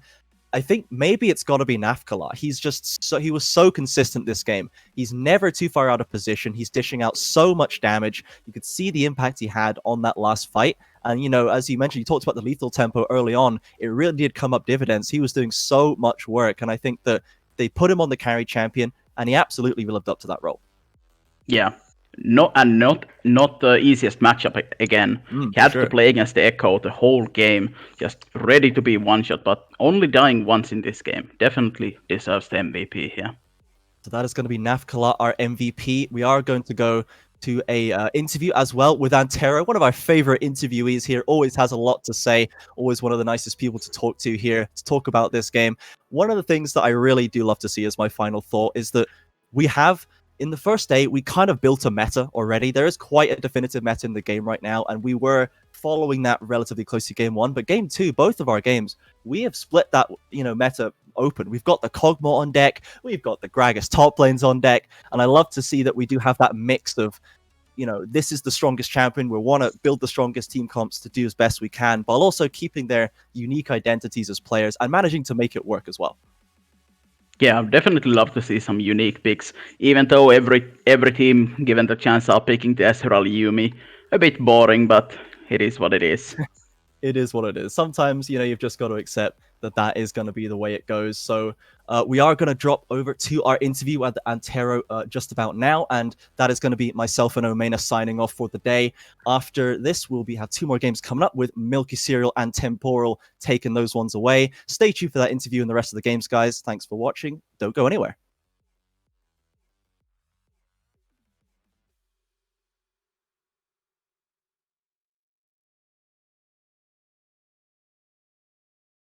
An interview with Sparks' jungler Antero. First of all, congratulations on your win over Resolve.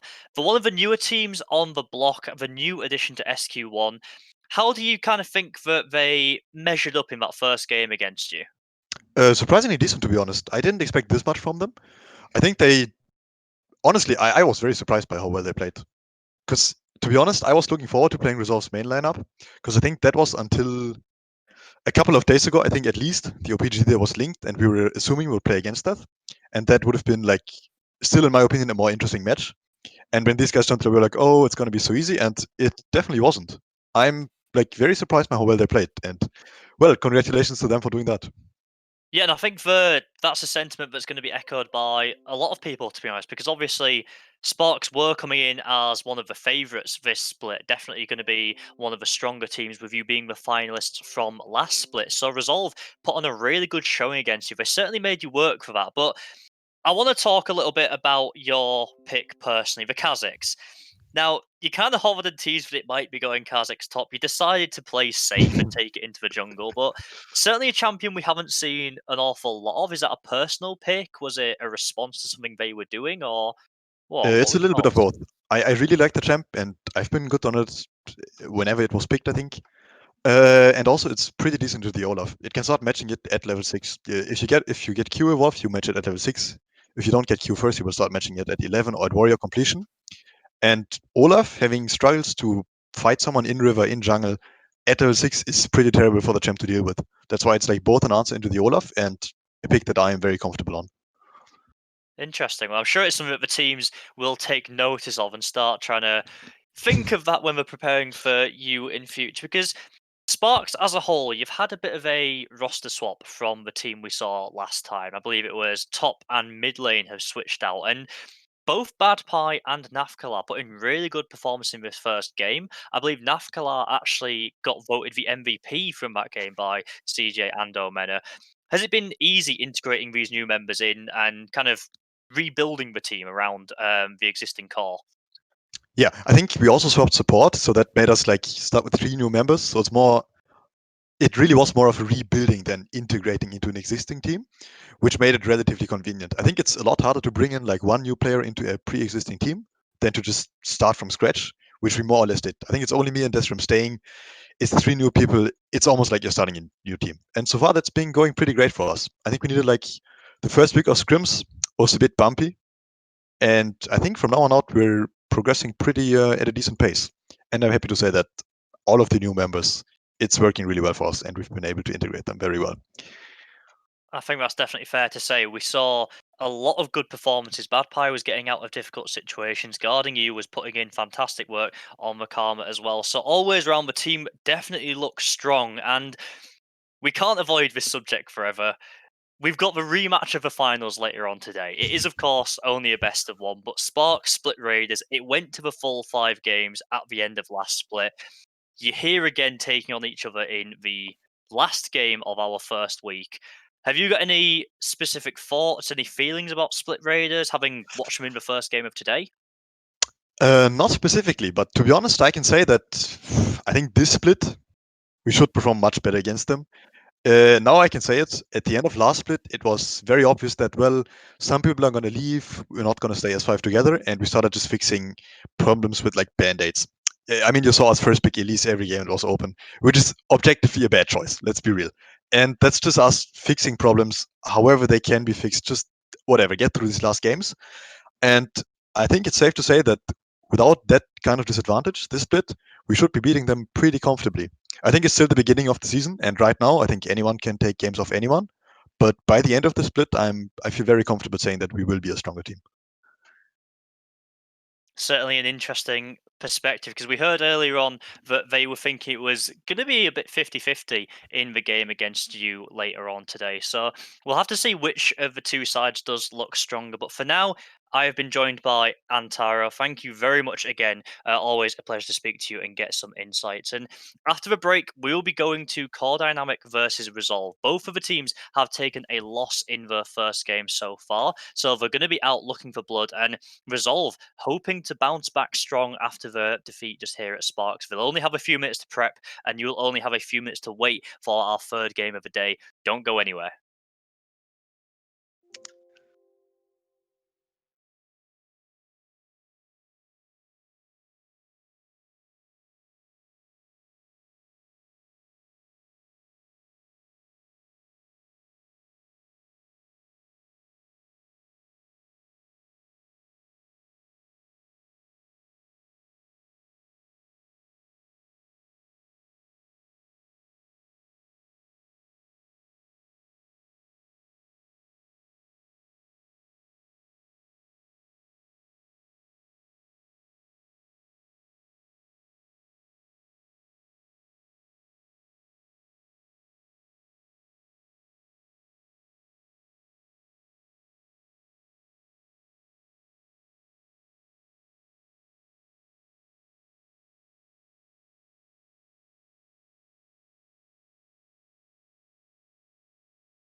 G2 losing to Origin, Glorious Gaming beating Absolved, Black Lions going 2-0 on day one, and Sparks not throwing a game on their opening day of the league. Welcome back to the Square One League, the best league in all of Europe, nay, in the world.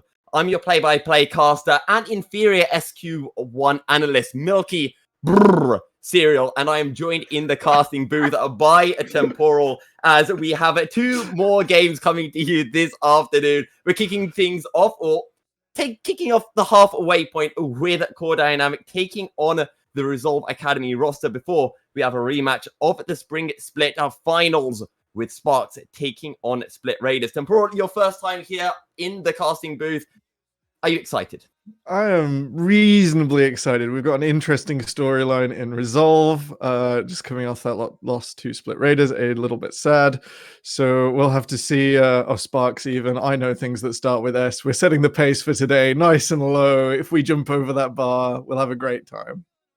I'm sure we most certainly will. And I was talking to some of the Sparks members yesterday, and they were essentially saying that they're on this kind of honeymoon period, but we'll get back onto that later because Resolve against Core Dynamic, Resolve, they haven't started off the season exactly how they wanted to. They wanted to come in with a big win. I know a lot of people hype them up as being favorites for the league, but a long league ahead of us, and Resolve, they can switch their fortunes away straight away with this game, or with their game too, against a Core Dynamic. We're seeing the Yuumi and the Ivan being banned away.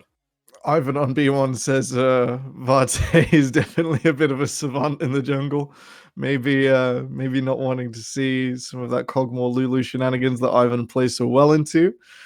Definitely has appeared on this patch, and never mind, goodbye Enchanters. Yeah, I feel like Levy might be getting slightly targeted here, just a tiny bit with the Lulu and the Yuumi bans. Ivan and Kled taken away from Core Dynamic. Both teams are currently 0-1. They both want a win, and I'm interested to see whether either teams will take something spicy from the champ pool. I do hope so. 10-12 hasn't been fully revealed to us yet. We're already starting to see little nooks and things come out, even on stage games. Stuff like Zoe becoming like a rocket priority, and then a Brawl R5 to absolutely mess with your mind, as we'll see Nunu taken away. And this means that the Varus is open. And Varus is just one of the strongest champions right now. I saw people messaging in the chat before, you can't leave Nunu above. I was thinking, whatever you guys are talking about, but Varte, I think, is slightly known for his Nunu play. So that's just gone. Varus have picked up a B1, and now Core Dynamic. Let's see how they want to answer the Varus in the bot lane. That's going to be the Swain on R1. It does have an okay matchup into the Varus, but if Varus gets ahead, there are no breaks. Swain is not the breaks on the Varus train. I said both of these teams are 0-1, and they need something. I didn't realize we were going to go this spicy with the Swain support. Yeah, Swain has dipped in and out of the meta. He's currently on one of his down dips instead of his up dips. Not too popular these last few patches. I think the breaks on this train were maybe the R3 banning Varus instead of Vladimir, but we'll see. We'll see. Something else I want to point out is Open is Grace, but then again, Silas and Lee Sin have both been picked up. I won't be able to get my Pirate in, at least not for game one, unless I know some people have talked about like Graves top and Graves mid, but I'm open to it. But I feel like we won't be seeing it. Yeah. Nah, maybe not. I think I might have seen Jojo play it previously, but I'd have to double check that one. Set. I have seen some of it set. So flexible. Set Varus isn't really a lane, so it's still a triflex between the solo lanes and the jungle here. Not really with Lee Sin there. I'm just having a day. Yeah. Well, I mean, you never know. Maybe it could be. You never know. Yeah. I mean, who knows? We've got Swain. I'm willing to accept absolutely everything. The Callista picked up, or not quite yet picked up, but again, strong pick. We've been seeing a lot of Callista lately, and the general kind of consensus with Callista is either it's super strong or it's super weak. And I guess right now it's super strong. Definitely, it does force one opponent's lane to sort of play under tower, to make sure that like you have to respond with the jungler or someone's going to have a really bad time. That one is a triflex that can go to either solo lane or the bottom lane. So a really good R3 to try and survive as best as possible through the second ban phase. TF on R4 and Trundle is the response. Yeah, so the Trundle banner coming through as well, maybe focusing out their jungle. So clearly Resolve thinking that this Silas is going to be going in the mid lane. And I'm also thinking, is there a slight possibility that maybe the Swain doesn't go support, or is it 100% confirmed it is support Swain? It can show up in another lane. I'd 90% support. Like, to 90%. flex it away is really, really quite the struggle at this stage. Jarvan and Oriana will round out the bans. Yeah, so getting away of a few more meta picks, a few more team fight options, and now Core Dynamic, they have their first pick of phase 2, and it is the Wukong that is going to be hovered, and well, you would expect this to be going either in the jungle or in the top lane, probably jungle, I would assume. I'm more a fan of the top lane Wukong, very gold dependent. He can't really, like the champion is strong because push ER win game. But if you can't survive for the second proc, you lose a lot of value. And if you can't sort of ensure you get there, and in the jungle, he is often like beaten out by stuff like Lee Sin or Graves, where he sort of gets, I don't want to say beaten up in his own jungle, but definitely doesn't hold his own quite so evenly there against Cassiopeia on R4. Oh, that is a beautiful to see. And now the support, they took away the Yuumi, they took away the Lulu, but there are still more enchanted supports available, and it's looking like the Karma is what's going to be hovered. This is so much poke damage that will be coming through from Ronkas and Levy in the bottom lane. Definitely. It's going to be a really useful Karma, seeing a lot more priority on this patch. B1 a reasonable number of times in pro games last few days. I'm not 100% sold on it myself, as it can fall down to a lot of common picks. Syndra on R5. Ooh. Syndra coming in. Just for the memes, I want the Syndra to go bot lane and the Kalista just to go mid. Perfection. I don't hate that. Kalista does okay into Cassiopeia. It's not the matchup Kalista would choose, though. Yeah. And then while we're at it, just put Cassiopeia bot and Varus mid. Why not? Why not? Where do mid laners and ADCs even belong these days anyway? But who knows? I'm getting slightly worried because that is the Jackal Varus is on holding Jackal. that Yeah. Varus. I do not like this. I think we've gone past the final point to switch around. So I'm going to say I was half right here, but sure, I was still wrong. On the flip side of that, Karma Cassiopeia sounds like an absolutely horrid lane for a Kalista. Yeah. So in the solo, you can sort of dance around that miasma range as it is the big condition here for Kalista, but you add Karma into that, and suddenly Cassiopeia gets so much agency. If the Swain wants to fight back, that's fine. We're still going to pile on that damage to the Kalista and make her not have a great time. Yeah, and I always feel super clever for remembering what I think might have been Ellis, it might have been some random caster who was talking about. There was a point, I think it was about 2 patches ago, where people were dealing with any form of mobile champion. Just pick Cassiopeia, pick Trundle, Pillar of Ice, Miasma. You ain't going nowhere. And good luck hopping and dancing out of whatever predicament Quadra will find himself in. The Poison Prison, definitely effective. We don't quite see it come out with the Trundle ban, but Lee Sin will still enjoy that field where he can move however he wants, and Vate and Quadra especially are going to be a bit stuck in the mud. Yeah, they will slightly. And also, a good point of this for Resolve is it does mean that Varus is going to be able to get his lethality items maybe that little bit quicker. Maybe then we could even see later on a lane swap coming in between Jackal and Ronkas just so that they have this Karma Varus duo back together. Definitely. I think the Varus will need some support in the middle. As we know, Silas a fantastic snowballing jungler once he escapes those first few levels. So he's either going to try and see whether like Rizara is between that bottom lane and then snowball the Wukong out of hand, as Jojo won't be able to like stand up to Vate and Taui on his own, or whether he can try and get Lucker ahead at level 6. Things do get a little bit dicey for Jackal here. The Chains of Corruption should be able to sort of give him that safe space almost, where Lucker won't be able to just run him down. But definitely the only thing holding him together there. And it brings me on to another point, because I do want to look at this jungle matchup, and in specific, how it kind of ties in with the mid lane matchup. Because obviously, as you mentioned, Rosara, he's on this Lee Sin. He has got that little bit of early aggression that he can pull into Vate in these early levels. Jackal and Laka, they're both on these, well, technically early game champions. The Syndra Varus, they can shove in the waves. How vital is that going to be for Jackal to be able to shove in those waves and support Rosara in those jungle invades?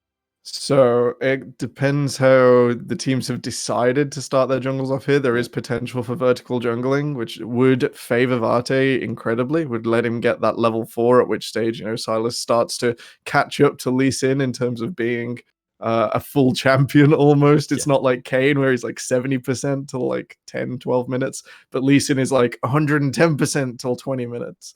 And the Sylas has to like scratch his way from 90 to 100. He has to force his way up. Otherwise, he's not going to have that great 1v1 time we all know where he just flails his arms around at top speed and manages to heal forever. Like until level 4, that is not online. And looking at everything from a more kind of 5v5 perspective, obviously you've got a really nice team fight composition from a core dynamic. You've got the Swain who will be able to drop it down that demonic ascension. I feel that there is a lot of damage that can just get dropped from core dynamic, but it's feels similar for Resolved as well. Jojo can just pull out the suplex, just anyone he wants, just completely out of the fight. How do you see both Resolved and Core Dynamic approaching these team fights? So it's going to be a question of how Taui and Vate move around this one. I feel Rosara and Jojo aren't the same agency of diving duo. Like they could be able to pick someone off, but it's the question for Core Dynamic is if Taui can just hit a 5-man ultimate and have follow-up from Token and Vate here, with Quadra firing away free in the back, uncontested, they're going to have a really good time. If not, it's going to be a real struggle. If they let these things go to lanes only, their wave clear will not be sufficient for Cassiopeia Varus. Yeah, and it might be very tricky because, as you mentioned, Jackal and Ronkes can shove in those waves very, very quickly, especially with Levi as well. Both of these two teams did lose their opening games of the Square 1 Summer Split. They both happened slightly earlier today, with Core Dynamic losing to Split Raiders and Resolve losing to Sparks in the game that just happened. Both of them, though, were very close games, I feel, and both their teams have, definitely a chance to be able to, find the win here in their game 2 of the afternoon.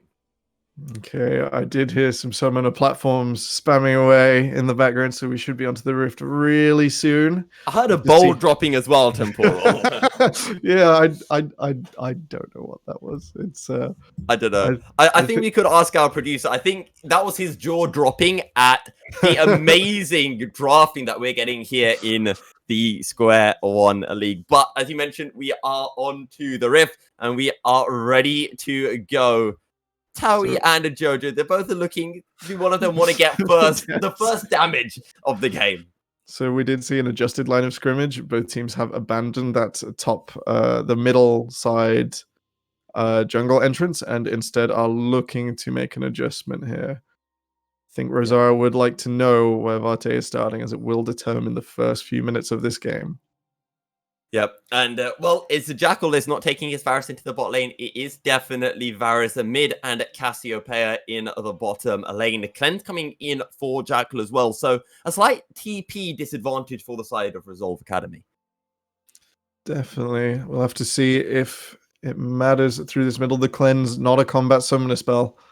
We'll have to see if it eventually causes Jackal some trouble here on the mid lane, and there's that Varus that we know and love. A delayed invade. Oh, the delayed invade coming through from Resolve. They get pulled in with a phase breaker. Vate forced to flash away. He's on the run, Rosara. Can he find the Sonic Wave? He won't go all in. He'll take the camp and he will leave. Beautifully done by Resolve. A fantastic way to keep that Sylas behind is just take all his stuff. Jojo with a fantastic facebreaker catching Taui and Vate. Really unfortunate position next to the burst lets him get to the other side of Taui and ensure the stun, and that will be a clean smite away for level 1.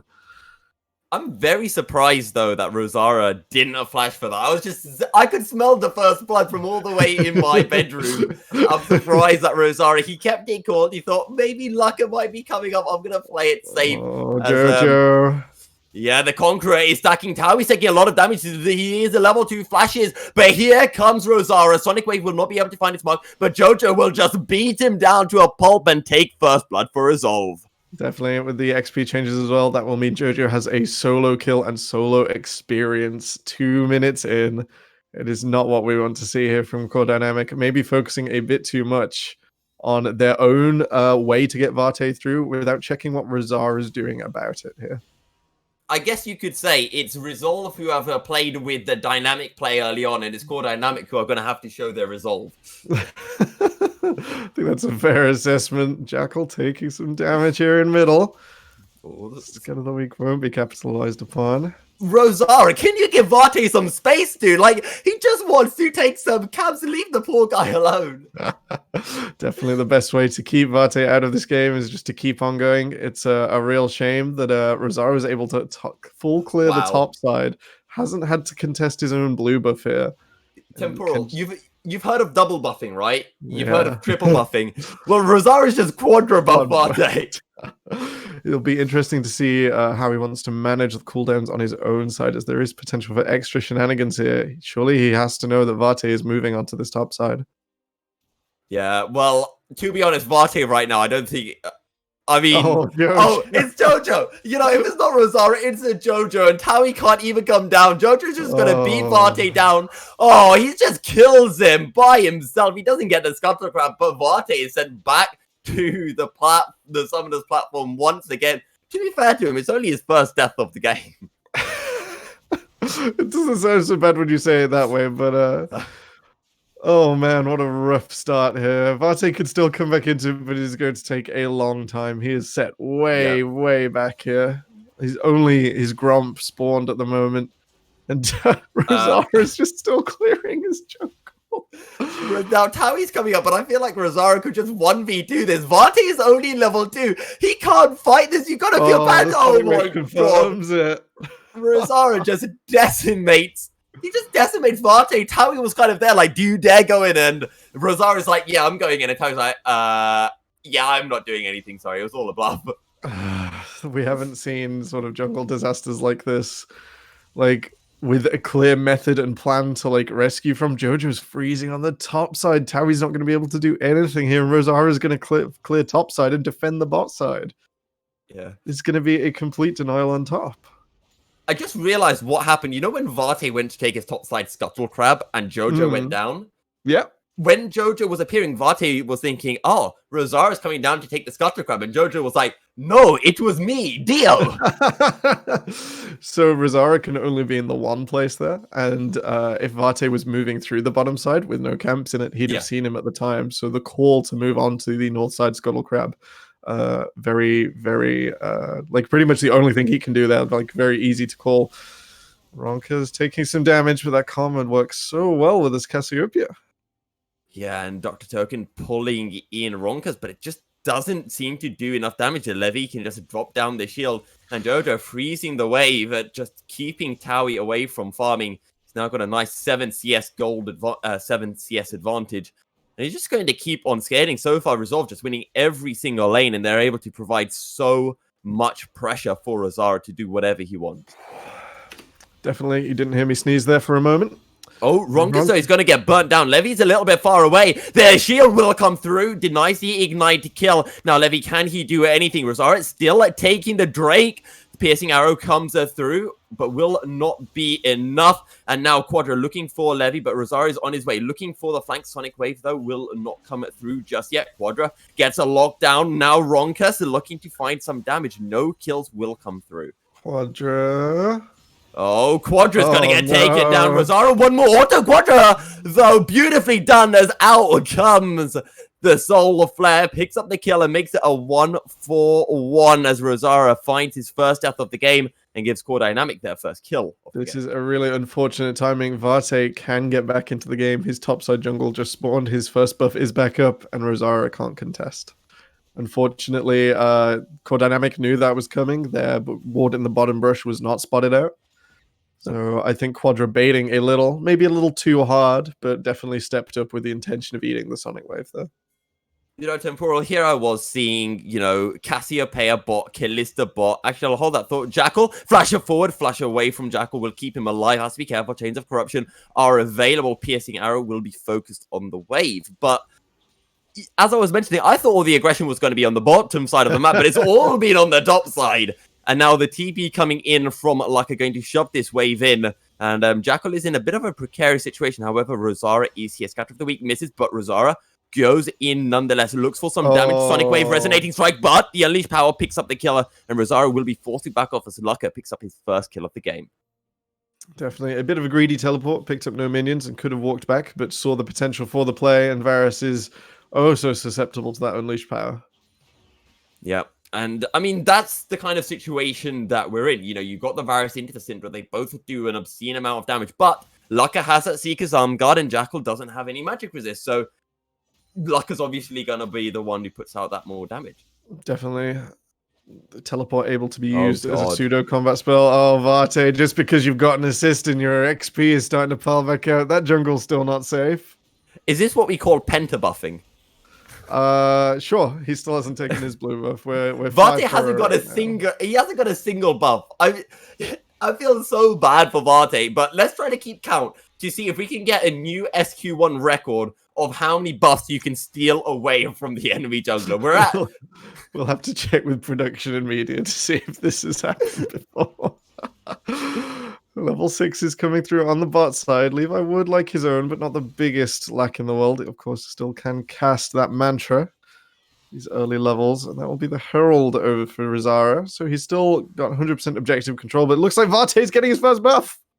Yes, the Varte, go on. There's no one around to steal it. Although I thought for a second Lucka was heading up. No, Lucka wants the blue buff, I think. No. Is he going to get it? No, Varte is saying, look, dude, you've seen what's happened to me. Don't you dare take this away from me. Otherwise, I'm coming and I'm taxing as Token just gets wiped there. And we talked about that as well. You put down the miasma, you cannot get out, and Token gets taken down. A really clean inner flame to secure that one. Token, unfortunately, getting stat checked the hard way. Jojo finding Towie again. Oh, nice face breaker, and out comes the first Cyclone. Towie on the run, flash forward. Second Cyclone comes in. I think that might have been a wasted flash there from Jojo. Getting the Cyclone out of Wukong will slow his acceleration. Varte, talking of acceleration. He steals the ultimate, but Rosara is here. Varte will back off, but he gets deleted. And Levy picks up the kill. Varte is 0-4. We're laughing, Temporal, but I feel like this is slightly cruel. And now the Rift Herald getting dropped as well. Definitely slightly cruel indeed. Levi flashing the Deepangu just to make sure his feelings are well expressed. We won't quite reach true damage, but this will be a crit onto the bottom tower if Resolve get what they want. Yeah, and Ronkus is getting gold. Rosara is here again. I'm just saying it right now. MVP. Oh, the insect comes in. Quadra will surely get deleted. Miasma into the Twin Fangs. Now they can look for Dr. Token, but his PhD is gone. He's just a token of appreciation from the side of Resolver. Shelly charges in once again, and it's just been so one-sided so far. Could they secure the triple crit? It looks like they'd get it without Lucka in position. That will be the inhibitor falling at this stage. We're 11 minutes into this game. Who do Resolve think they are? G2? I think last game maybe hitting them a little bit too hard. But just like G2, they run it down into Origin, and the core dynamic will say, thank you, will take that kill. Ronka's getting, well, dying with his flash and heal available, and you know, I'm sure when you play Cassiopeia, you aren't used to having that heal up, but still, come on, dude. Definitely unfortunate. Maybe a bit of tunnel vision on the tower. I definitely thought it was going down. Maybe Ronkus in the same mindset to see if Token and Quadra can swing this mid lane. They don't know Rosara's here. It's likely to assume he's based instead. No Dragon's Rage available. Well, Scout of the Week will do the job. I'm not sure what the control ward was for there from Lucka. I have no idea, but anyway, topside Facebreaker comes through into the Haymaker, the damage suplex. Jojo finds the kill. Varte, that was a 1v2, may I add, as well. Now, Jojo, waiting for the cooldowns to come up, will trade into Varte. He's 3 levels down on Jojo. He's just going to get run down. Varte, after that kill, you should have just backed off, and Jojo tells you why. He picks up the double kill and is 4-0. Meanwhile, on the bottom side, Resolve, they just take the Drake as well. Yeah, if you're winning on all sides of the map, it's going to be a nearly done deal here. Even Chains if of Corruption, more health. Flash forward. Oh, but that is a really nice Fate's Call from Quadra. Will keep his support alive. So well done by Quadra there, but so much used to keep Core Dynamic alive. Definitely. I think that is nearly only Towie's flash, Lucas flash is coming up again remaining, but otherwise the summoner spell situation looking a little bit dire. Just a little bit, but here we go with a replay. Do you want to walk us through this one, Temporal? Definitely. We'll see Jojo. Notice that Vate's here. No vision set up. Will take the first Cyclone, but otherwise it dodges it away. A fantastic showstopper. Setting up into a facebreaker means that Towie won't survive. He's 2 and 3 levels up respectively on these players. And Vate should know that with no mana and his Kingslayer not maxed out yet, he can't take on a set that has stacked its Conqueror.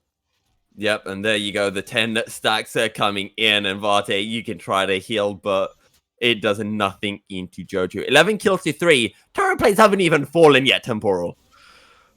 It is completely wild. I'm struggling to keep up with the pace of resolving this first game. Oh, Well, boy. I'm like, right, let's take a moment.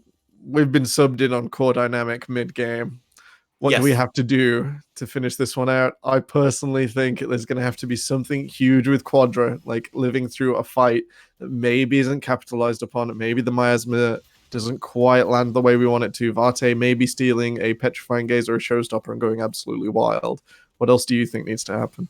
A big misplay from Resolve, and this might be the chance, but it doesn't matter. Quadra's not surviving. He's taken out instantly. Token, he can ult, but it does nothing at all. The turret damage is non-existent, and now the outer turret in the mid lane practically gets taken down, but Jackal, though, trading into Towie, but Towie looking for the solo kill and will be able to find it. I don't know why you put the Varus into the Wukong, but that might be something that Core Dynamic could definitely use to get back into this game.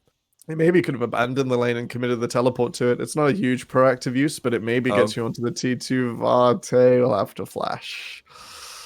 Oh dear. The poor guy, he's 0 and 5. You gotta feel for him. We identified it coming out of draft that Silas will struggle at the start. If he didn't get that safe vertical jungling going, there was a lot of potential for Rosara to make it hurt, and then no proactive vision means that Rosara could go where he liked. All I'm saying, if our MVP isn't Rosara and we don't get to interview Rosara after this game, somebody is trolling. It could be Jojo. Jojo was involved. Yeah, but I feel like it's like saying who was involved after like making a massive platter of food, and then Jojo just eats after Rosara, literally feeds him. He's like, Jojo, here comes the aeroplane, and Jojo's nom. If you're getting fed, competitive eating at this speed is quite a feat. Let's be honest. Yeah.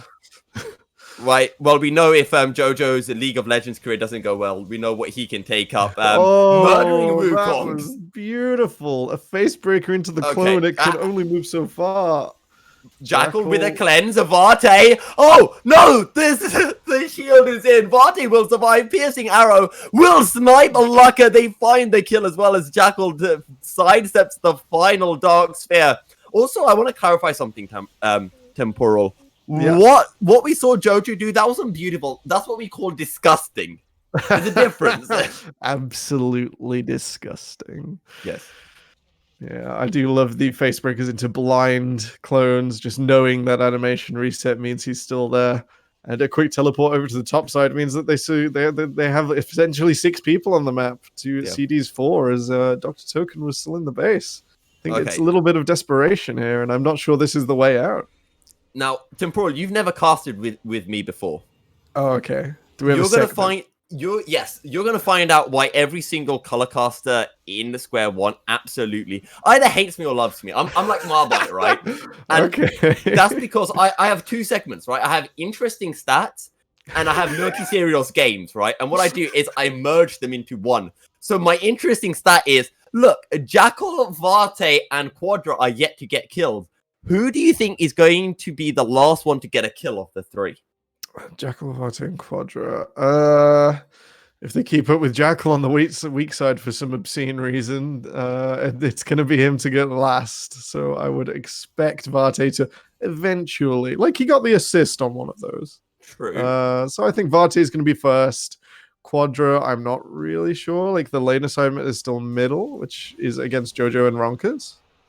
So I expect Vate to, like, especially if this desperation sort of thing comes in and RSV opts into the 1 for 4 or 1 for 5, like, he's probably going to be the one to pick the 1.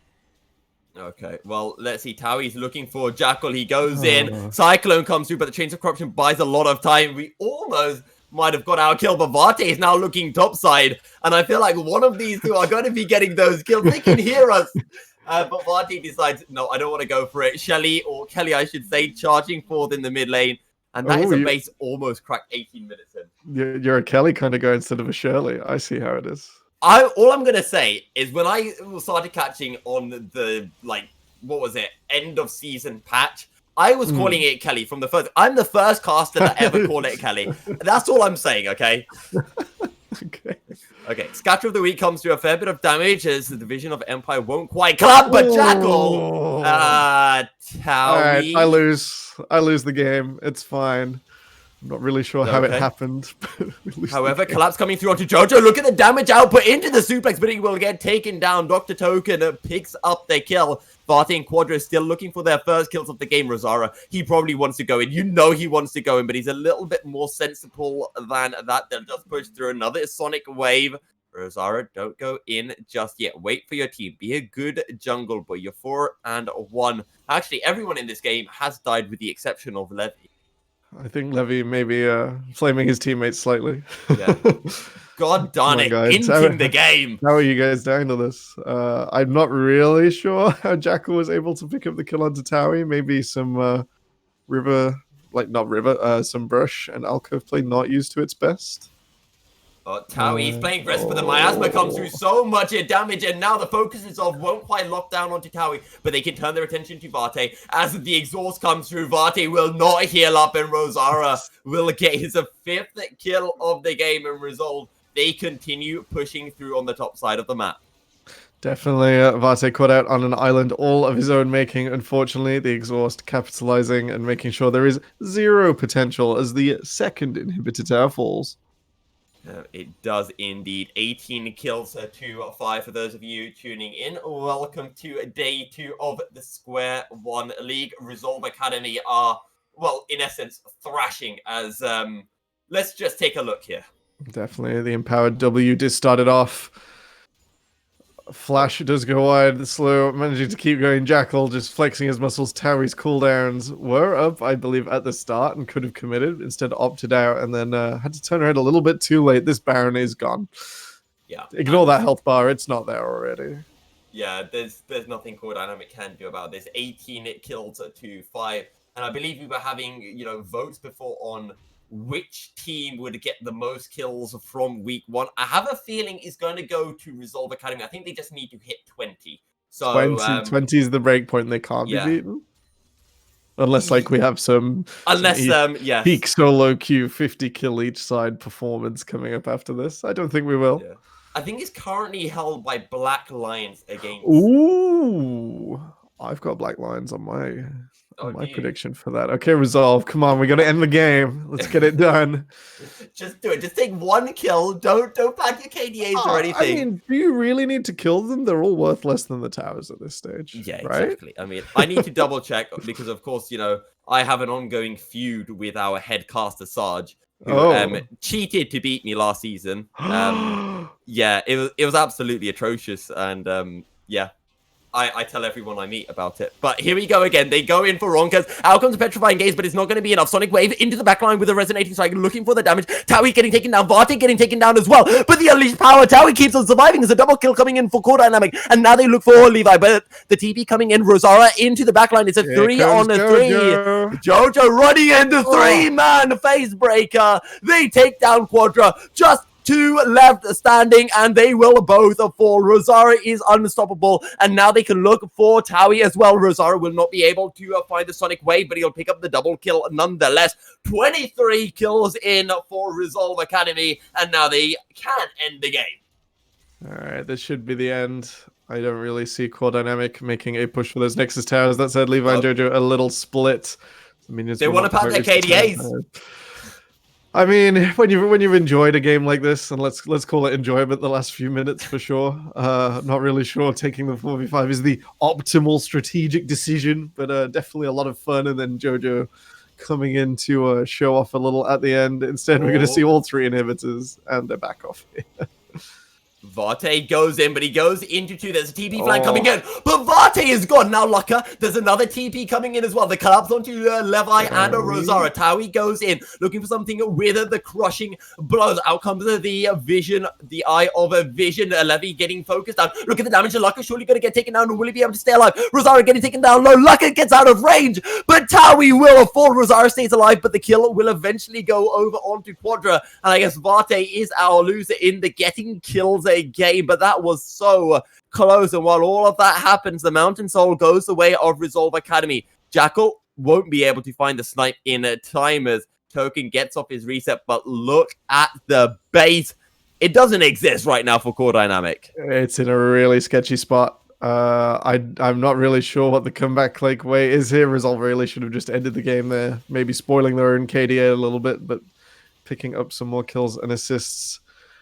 I think we're a bit far down the rabbit hole for some analysis on Core Dynamics next 2 minutes plan. Flash forward, petrifying gaze, but the Fate's Caller comes through. They look for the damage. Varte gets taken. Now Ronkers will be able to stay alive. Cyclone coming through in the back as that is going to be Jackal getting taken down, but it doesn't really matter. Taui goes in with a Cyclone. They find the kill. It's just Jojo alive, but we know how strong Jojo is. 11 and 1. The Facebreaker comes in, but they get the shutdown, but the base is getting focused down. The minions are going to be the Winions. Lucka can't do anything. He just abandons all hope, but the minions are getting distracted and maybe they have a chance, but I think Taui, Lucka, and Core Dynamic, they just want this over. They're done. Levy steps up. The support will end the game in favor of Resolve as they take their first win of the SQ1 Summer Split. Definitely a bit of mental warfare at the end. Resolve playing with their food. Not the most polite way to end a game, and Core Dynamic squeezed out, never really recovering from that early deficit. No, they did not. And, well, that was just so well played by Resolve. With the exception of maybe the final 5 minutes where they decided to have a little bit, just a tiny bit of fun. But you have to praise Resolve. They came back strong after their defeat to Sparks. And, they show why they were, favorited as being one of the favorites for the entire tournament. So definitely, and we did see a very proactive performance. It's great to see that bounce back after a not so great game previously. There were holes here though. If Rosara didn't manage to absolutely Dragon's Rage Varte into another universe in the early game, I think this would have been very close. The lane assignments, especially Jackal in that top lane, were a little bit questionable and did allow Taui to get back in. And one more bad fight where I think Core Dynamic could have picked up some more shutdowns, especially when the Wukong is accelerating, the Silas is starting to get back on the map, the Callista can dance through a whole fight potentially if she isn't Cassiopeia'd away. Did set some conditions that Core Dynamic could have found their way back in. Didn't quite transpire though. Yeah, I mean, we say that they gave them an option to come back in, but it wasn't really, even when they found those kills, it was still a Mountain Soul going the way to Resolve. It's sad to say, but it was over, really. That was a 24-minute game, by the way, not a 40-minute game. It felt like a 40-minute game. Yeah, to be fair, it did. I can't argue with that. Varte going 0-10. You kind of want to blame Varte. He went 0-10, but there was just nothing he could do. He was not allowed to play the game. I would have liked to have seen a different level 1 setup from the shot caller or discussed in draft by the coaching staff that would have enabled that vertical jungling style and made Rosara a little bit more uncomfortable. The saddest thing was Varte picked up a Dark Seal. I'm sorry, you're never getting a chance to stack that one up, dude. But, Resolve played that so well. Should we give away an MVP vote? Who's voting, me and you, or have we got a poll? I think I can't remember. Let's do one from me and you first. I mean, we can count this as the official one. All right, our official one. Yeah. I think you made a really strong point that Rosara was pretty much the agency across the map. There is a strong case for Jojo and Levi, but I think especially for style points, Jojo made a few flashy moves, but Rosara was always there. Rosara. Well, I think Rosara gets my MVP vote. Who goes Sanguine Blade or Lee Sit? Okay, I'm done. Absolute chads. That's here. Right. I believe we will be having Counterfeit with our MVP, and he currently has Rosara on standby. So we're going to head over to Counterfeit for a quick interview.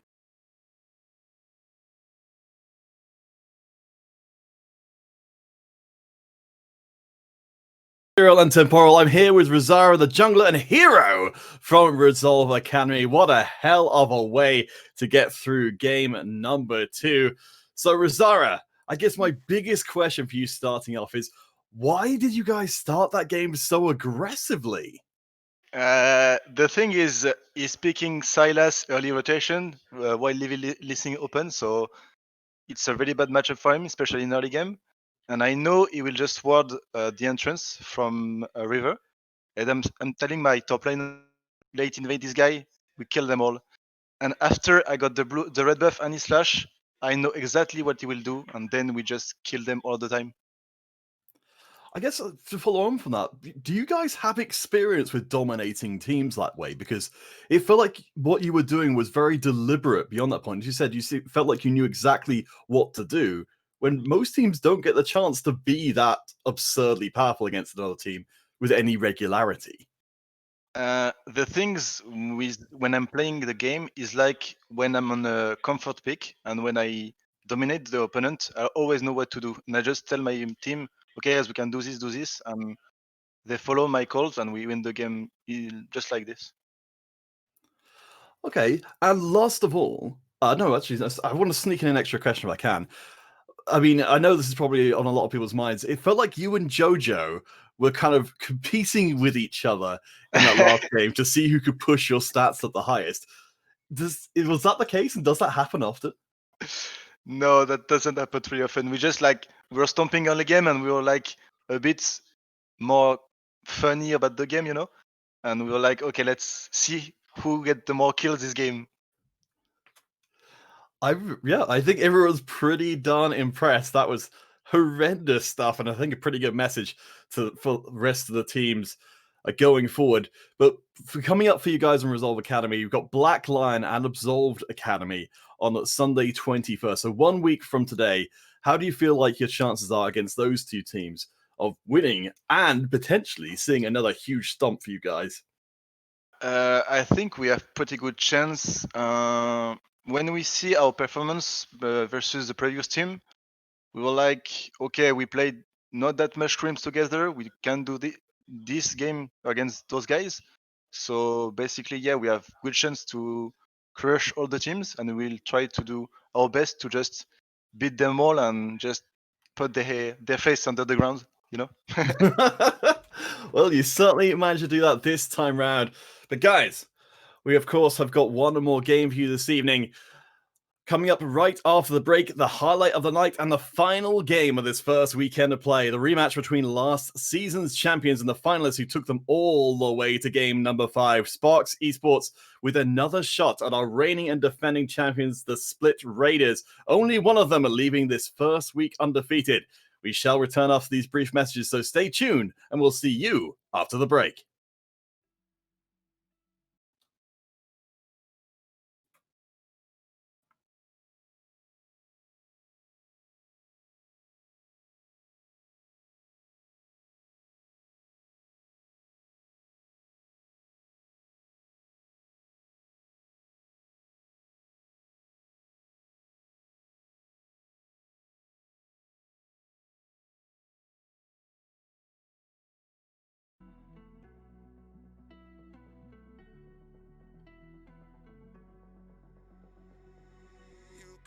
Trapped inside this spell. Now I feel like your demons drag me close to hell. I can feel that.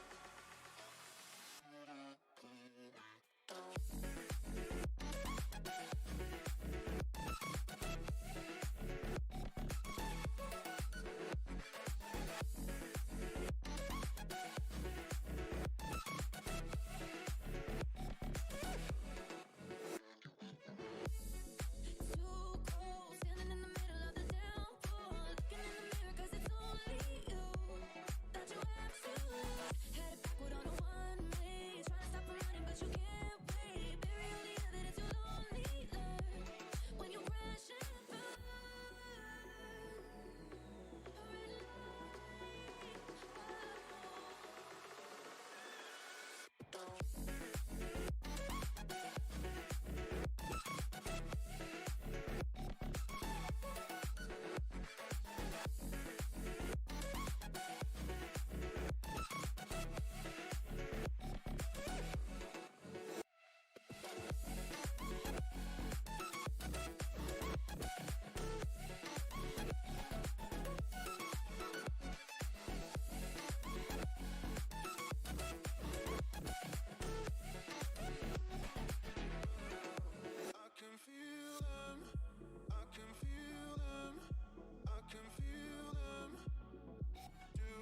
thinking about the way you look, the way you talk, the way you turn. I've been thinking about the way you move, the way you love, the way you burn. I can't pull myself away, even though I know you do me wrong. I can't pull myself away, even though I know you do me.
Okay, welcome back, ladies, gentlemen, minions, and champions. We are back for the last game of the week return of SQ1 League. We have a repeat of the final.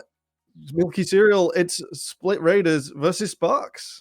Yeah, Split Raiders against Sparks. No longer at the end of the spring split. It's the start of a new split, a chance for new players to get into the teams. We've seen both the teams are playing once before earlier on today. Both teams are picking up the win. Sparks against the Resolve Academy lineup.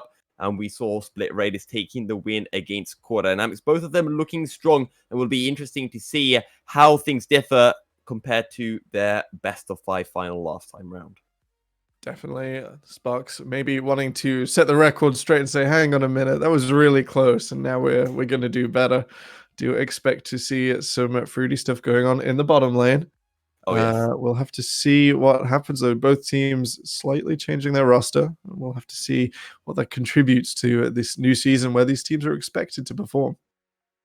Yeah, of course. And we will be seeing both teams missing out on a ban at the start due to being a little bit late in the lobby. But to go over, well, first of all, the side of Sparks Esports, they've had changes in their top lane, their mid lane, and their jungle with Bad Pie, Nafkela, and Desrim coming in. And, well, it worked out against Resolve earlier today. Yeah, definitely. Bad Pie and Nafkala definitely invigorating the team. Guarding You is a new pickup, so making that bottom lane go that little bit further will help Desrim with maybe something he struggled with last season, which the lane didn't always look super clean to me. So we'll hopefully see some more there. They do like playing the Kaiser, I understand. So hopefully Ezreal Yumi not the end of the world for them. That has been the current answer on the patch. And we'll see Yumi on R2. Yeah, and Never mind. They hate it. They hate it. Never No, mind. it's gone. They take Yumi away from Bonakai. Electric God and Bonakai, very, very strong bot lane duo. As a Varus gets taken away from Desrim, one of his comfort picks in the bottom lane. So I do think this bot lane is going to be very interesting, but at the same time, I don't think we should, disregard that top side of the map. We saw how well Antero played in that game 1. And, well, it's the same for Saintsu as well. Cogmore on B3. Sorry, I've never really drafted a game with only 4 bans in the first phase. So I'm gonna have to see how this one turns out. Maybe just denying the hyperscaling bot lane, and then red side, of course, being like, "Oh no, please don't B1 these things." Yeah. Well, taking it away from Electric God probably isn't the worst decision, as the Graves gets taken away from Antero. We saw that Kha'Zix that he played earlier into Resolve, and that is still open for Sparks. Looks like I think we're locking the Syndra here. I think this is nice. Syndra first pick is, it's just strong, isn't it? Why wouldn't you want to first pick a Syndra, especially when it is open like this? Definitely. We'll have to see what we come back with an R1 and R2. We do have... Oh, maybe I'd have liked them to see go the other way. If you can't ban 3 B1 picks, maybe just ban none of them and then come back with a strong R1, R2. Because, I'd love to see Graves, Varus, or something of that ilk here. Instead, we're going to see Lulu picked up, so the hyperscaling bot will be locked in. I think this has to be Aphelios, no? Aphelios, maybe Twitch or Vayne. I don't know. It's not something that I feel is strong, but it could come through as a Rise is now getting hovered for Flamey. I think this is a bit of an overreach. You can do this on B3 if you value the Rise, surely. If this isn't Aphelios or Lee Sin, okay, Lee Sin, pretty much the best jungler left, and maybe the best on this patch, as much as it hurts me to say it. So I think he is exploitable in the extreme, but he's just done so well in competitive so far. As we saw in last game, a real monster. Yeah. And I also want to point out that I know Sparks have a little bit of a secret pick that they're waiting to potentially show out. So they've been mentioning that it might come through at some point, but no, honestly, this is actually going to be nuts. The fact that we've got a Rakan guarding You's best champion, he's got a 60% win rate or something like that in Challenger. His statistics are obscene. Yeah. Absolutely obscene. Clearly knows what he's doing really well. Okay, Rek'Sai coming in. So the Rek'Sai gets picked up So I guess the Xayah is open now. So I guess Sparks, they just want to force away that ban from Split Raiders. Yeah. I think Sparks may be dropping the ball there slightly, and now are gonna like let Split Raiders go essentially on the bot side. You could have removed like the last of the good Lulu AD carries here, and instead we're not doing that. Maybe committing to this Syndra in the bot lane a little too hard. The Casa win picked up. Ooh. Okay. I think, yeah. Now we've gone back again by committing to this Syndra in the bot lane. We now have a free mid lane open. Yeah, and actually something I want to bring up is when you look at Nafkela's champ pool, he does play champs like the Yasuo that can maybe bully out this Kassadin. So who knows? You've got a Rakan, you've got a Rek'Sai, there is some knock up. Yasuo is open, and I just want to point that out. I just want to point it out. We're just setting the stage for later. We're going to see a lot of top lane carries taken away here. We're going to see Fiora answered with Camille, answered with Xayah. So Split Raiders not wanting to play that one themselves. They could have R4'd it if they wanted to. Instead, we'll look for the Aphelios here, no doubt. Unless Sparks decide they don't want it in the game. Yeah, maybe it's going to be Kassadin bot lane. We'll see. Jax gets taken away, and I think that kind of highlights probably what Badpie is looking to play. He likes to play those split pushes like the Fiora that did get banned out. So we might be seeing something coming through. Maybe, I don't know, you think about his Aurelia, his Cassiopeia that could come through in the top lane. But I'm no master of top lane matchup, so I don't know what that Jax kind of indicates towards. It means Wukong, maybe. Ooh. Yeah, the Aphelios on R4 is the answer. You have to defend the top laner here, and you can't defend the AD carry till R5 in this situation. Yeah. And now the question is, what does Desrim want to play? The Varus has been taken away. The Xayah has been taken away as well. And maybe he picks up, the Ezreal. Maybe he takes the Kai'Sa into an Aphelios Lulu. Personally, I think they'd want a bit of early game aggression. And, they hover. There we go. Lucian. Yeah. However, can we point out, Temporal, that this Lucian might be going mid to try to bully out the Kassadin and then Syndra bot lane? Definitely. I still think Syndra bot lane is most likely here. Syndra Kassadin, while not fun for the Kassadin, turns around at level 16 on a dime. We're going to see Tristana here in the middle. That will be answering the Kassadin. We've seen this one before. Lucian top. Yeah. Well, Mordecai's I think now available. Irelia's available. Lawless will have a good time if he's prepared with his champions for this one. I think we now know why the Jax was banned. Yes. Both of those champions take Jax to Chinatown. And Fiora as well. Another one. Oh, nice. A rock solid pickup here from Split Raiders. Malphite known to make Lucian's eyes start to water as he feels inferior. And at level 4, if the Malphite is still alive and healthy without jungle assistance, it's going to go badly for Lucian. Yeah, most certainly will. But let's see. Is it your top lane? I don't know yet. Anything could be going anywhere right now. Maybe the Syndra top lane is the way to go. And I don't want to say yet. I just want to wait. I think we've been outflexed.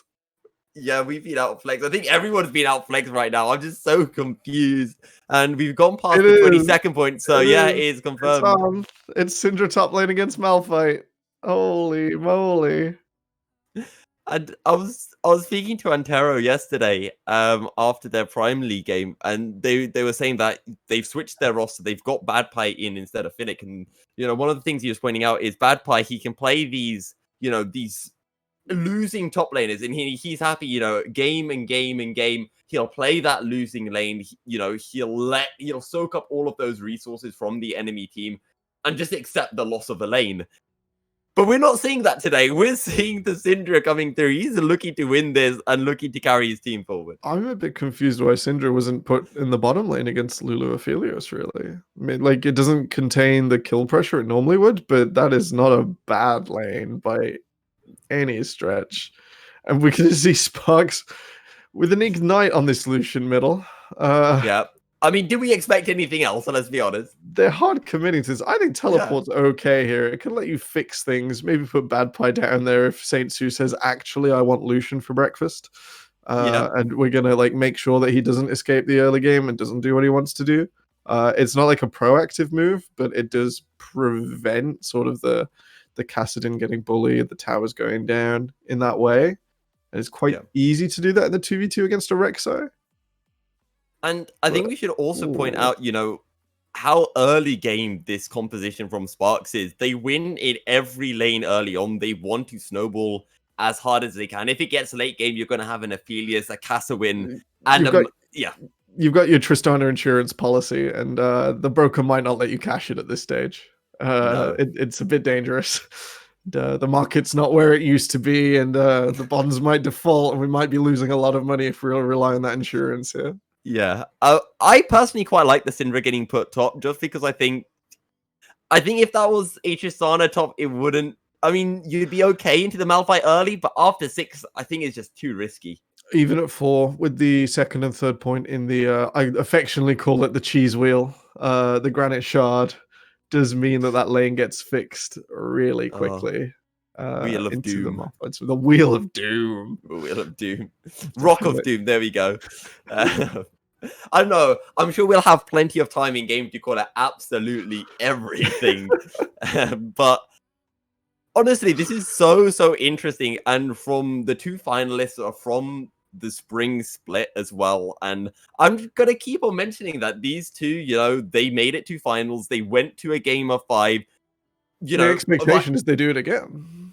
Yeah, I mean, if we get to a game 5, that would be very impressive. I mean, technically, this is game of 4, so take it as you will. But no, best of 1 this time around, and both teams, they have not held back with the drafts, and it's a very simple case of we win early or we don't win for Sparks, and Split Raiders is if we hold on, we win. If we don't hold on, we lose.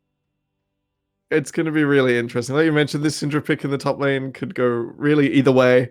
I'm excited. I don't think I'd be excited to be involved, but I'm excited to watch.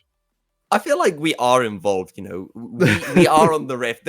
They need to add on Summoner's Rift, a little stand, and they can put our faces as like casters. We're literally casting over those new banners. Like I will have my face put on one of the wide ones for sure. I'm not sure the technology is there. Honestly, wait until 2030. League of Legends at Worlds will be played. There'll be a big arena, and in the middle there'll just be like a small Summoner's Rift with like little characters running around. It'll be like a 3D display, and there'll be like casters running around this map, like screaming like, things. Interview people as they're recalling. Yeah, quite literally. Faker's face is etched into the pool, or like in the mid lane, right in the middle. Oh. I mean, if someone from Riot is listening, this is what you need to get on. We are available for being like Riot Games creative positions. I don't know anything about it, but I will sit there on MS Paint and draw Faker's face. I've got sunglasses as well. I can look cool in the arena. Gets his little microphone out as he runs up to the recalling champion, like, take me with you. Tell me what you're doing on the way back to the new lane.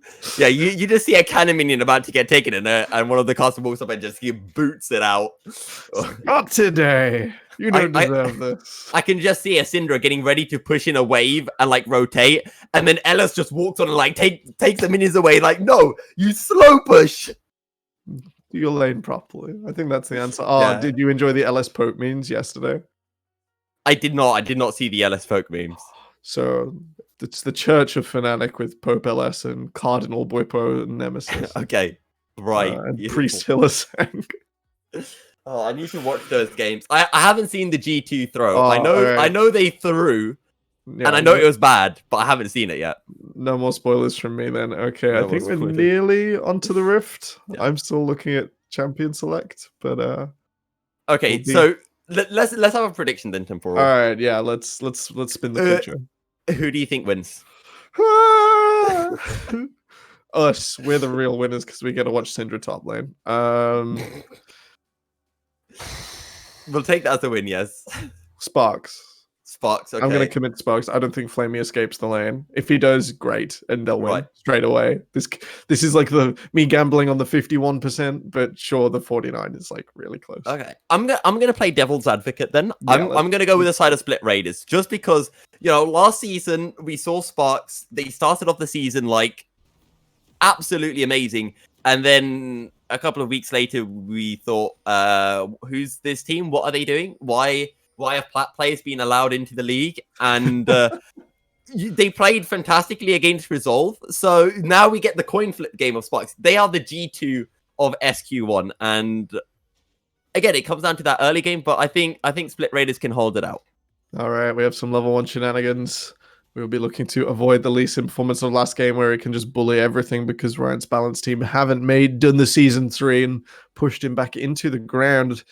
This beautifully chromed Malphite will be visited in a real moment. Guarding you finds it. Oh, the knockup comes in into the jump, and Lolas will get blown up. A first blood onto Bad Pie. Importantly, donated over to Bad Pie's orb. A couple of members holding onto key skills does mean he will recall here, and I believe, okay, it'll be Dark Seal to augment the potion. Could have been a Doran's Ring as well. I think I prefer the seal a little bit more, though.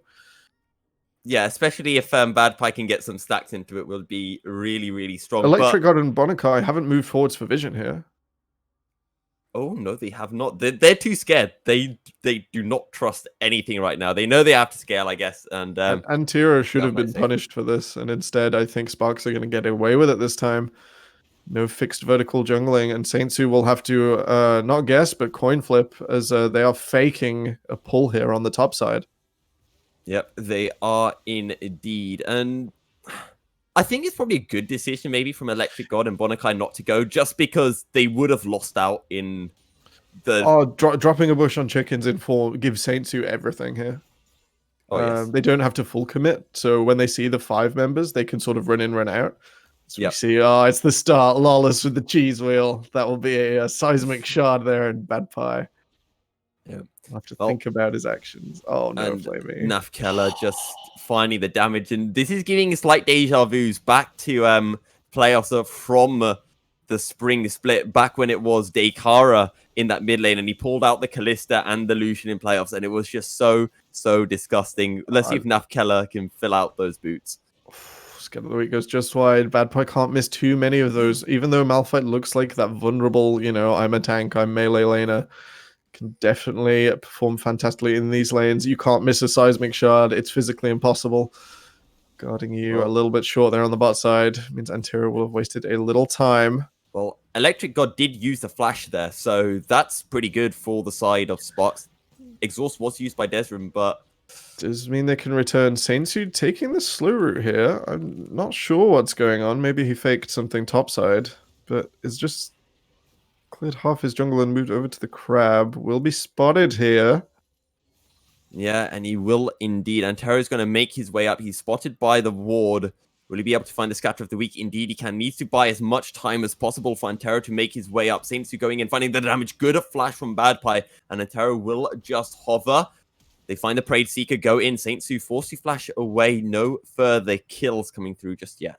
I think we could have waited if Antero just holds on for Saintsu to walk into the bush. Saintsu now has like the prerogative to flash, and it can be followed with the tunnel instead of having to use it proactively. Scatter of the week, the damage. Lawless goes so low, but Saintsu still here. He goes in, looks for Bad Pie. The damage coming through. Can Antero find 2 in a very tricky situation? The shield! He finds 1, but it is 2 for 1 in favor of Split Raiders. Definitely, and a really unfortunate Sonic Wave not able to be dodged by Bad Pie there. And it sort of screams that this topside was a bit of a desperation move. Like, you don't have to force and use your cooldowns before your opponents do. And Lawless has been forced back because Bad Pie TPing in with that home guard. But look at that CS discrepancy in the mid lane. 33-17 in favor of Nafkela.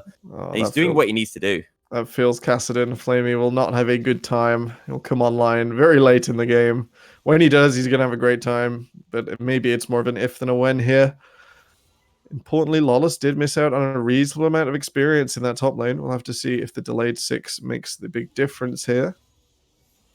All right, so I wonder if LS is happy with Nafkela shoving the wave into Flamey, or should Nafkela be, freezing the wave as a good mid laner?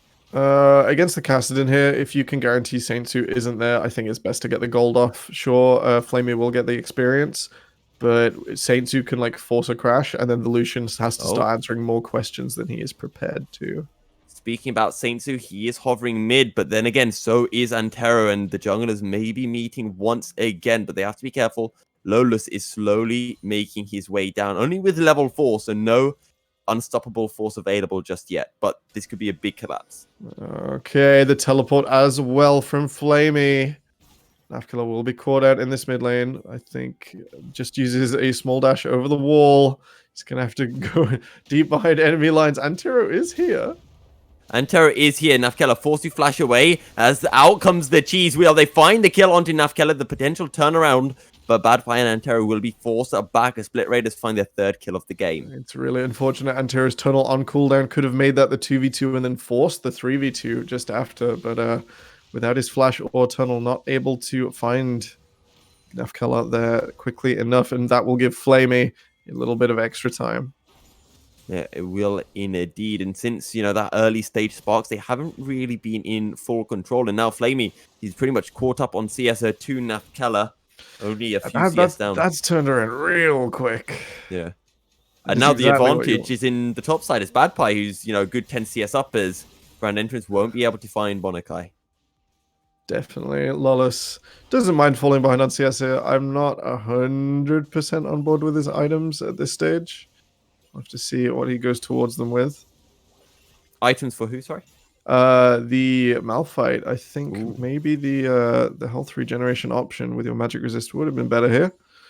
Instead has opted into the Negatron cloak. Will instead be relying on those biscuits to stay healthy in lane. Also want to point out, we're seeing the boots of swiftness for guarding you, and it's been something that I've noticing. Oh, as out comes the culling. Will it be enough to find the damage? Rift walk away from Flamey, but he's down to half HP. But going back to what I was saying, I've been spotting these Swifty boots over the Moby boots coming through, time and time again from supports. Is that a new meta thing now, or is it just a personal preference? I think the consensus has moved away from the mobility boots in the point that so much time is spent in combat this season. Maybe like you sort of wanted that initial burst last season, but now the fights go so much longer. You can't rely on that. Especially they received a nerfs. They were, I think, the same or worse than level 1 boots. You can't rely on that sort of thing, even if you were to pair it with magic boots. The in-combat move speed just not enough on nearly every champion in the game. Yeah, as Nafkiller just looks to find more poke onto Flamey, down very low on that mana pool. Guarding you looking around this bot side as well. Okay, we'll have to see what Sparks pull out here. That's the jump forwards. We're seeing that, increased Guardian proc range coming through. Definitely. Very useful. Flamey goes down in the middle in the meantime. I think that's just par for the course on this Kassadin lane, unfortunately. He will be suffering for the foreseeable future. I didn't notice Nafkiller started Cull, which is a really good adaptation in this lane. Keeps him healthy, makes sure he earns that extra money. So he gets the interest on the stats. I hope we can get a replay of that kill mid, because I did miss it. Yeah, it'll be pretty useful. Badpie can set up a freeze here. I think Lawless will run him down in the attempt to make that one not work. Here we go. Grand Entrance comes through, but Electric God has the flash available. Knock up onto Bonakai. Look at the damage as the Buster Shot picks up the kill for Desrim, his first kill of the game. Can't argue with that. The explosive shot as well, just finding the perfect timing. So that catches both support and AD carry. After the dragon, I can't really say anything but Split Raiders. It was probably going to happen. Probably was. Electric God forced to back off very far. In fact, he's just sitting there. He's just waiting for his chance to go in. No, he is channeling his back now, but a lot of turret plates will go. As here we go. Here's the replay. Okay, ward expires in middle, so Flamey can't see behind Nafkiller. Oh, wow. A cute calculation. That culling earlier did burn the last Corruptor's potion out there from Flamey. So some quick maths from Nafkiller means he can add up the Ignite, his burst, and execute the equation, so to speak. Yeah, and he's got the Bilgewater Cutlass as well, looking for a little bit more damage as Flamey goes in aggressively with the Rift Walk. 4 kills, 2-3. We're not even 10 minutes into the game yet. Sparks, they have a 1.5k goal lead, but don't forget, Split Raiders, they have the scaling composition. Okay, let's talk about this top lane for a moment. Badpie has gone for the tier of the Goddess, which maybe not the way Sparks want to go here as like a unified front. They do want to try and end the game quickly, and despite my sort of ragging on that insurance policy of the Tristana, they are not like pushing down towers. They've not used Antero on infrastructure except for the dragon. Oh, in the top side we have he's dead. Yep. Unstoppable force in Bad Pie. You're not getting out of that one. Saintsu and Lola's with the death potion. It will spell Bad Pie's death.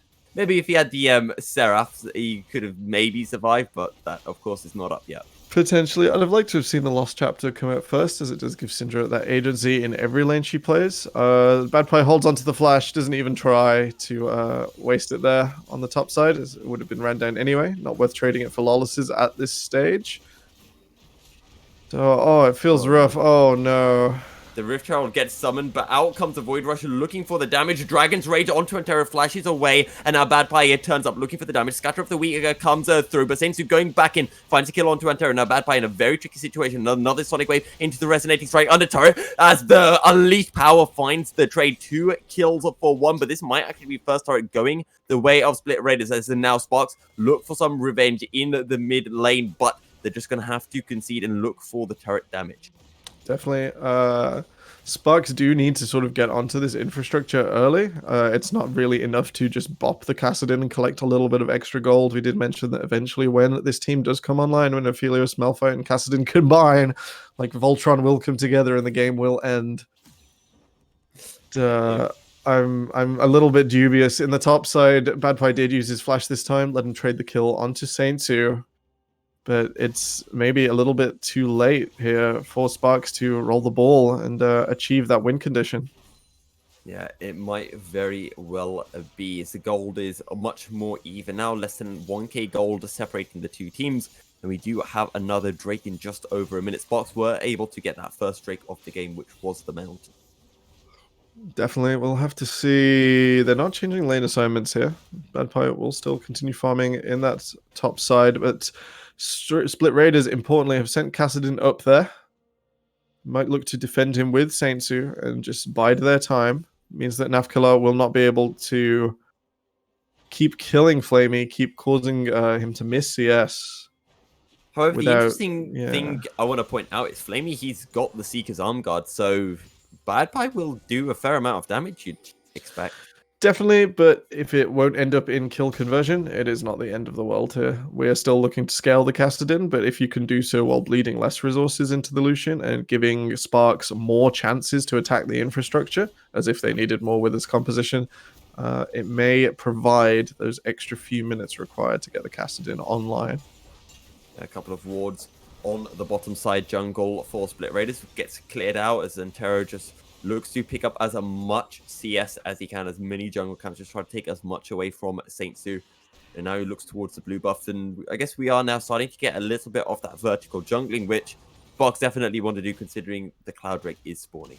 Definitely, a huge unstoppable force. The setup, Scatter of the Weak, he is out of range and the Sonic Wave can't come through. That was so close. As I believe it was chained to the Sonic Wave and the is it Resonating Strike, like the following half?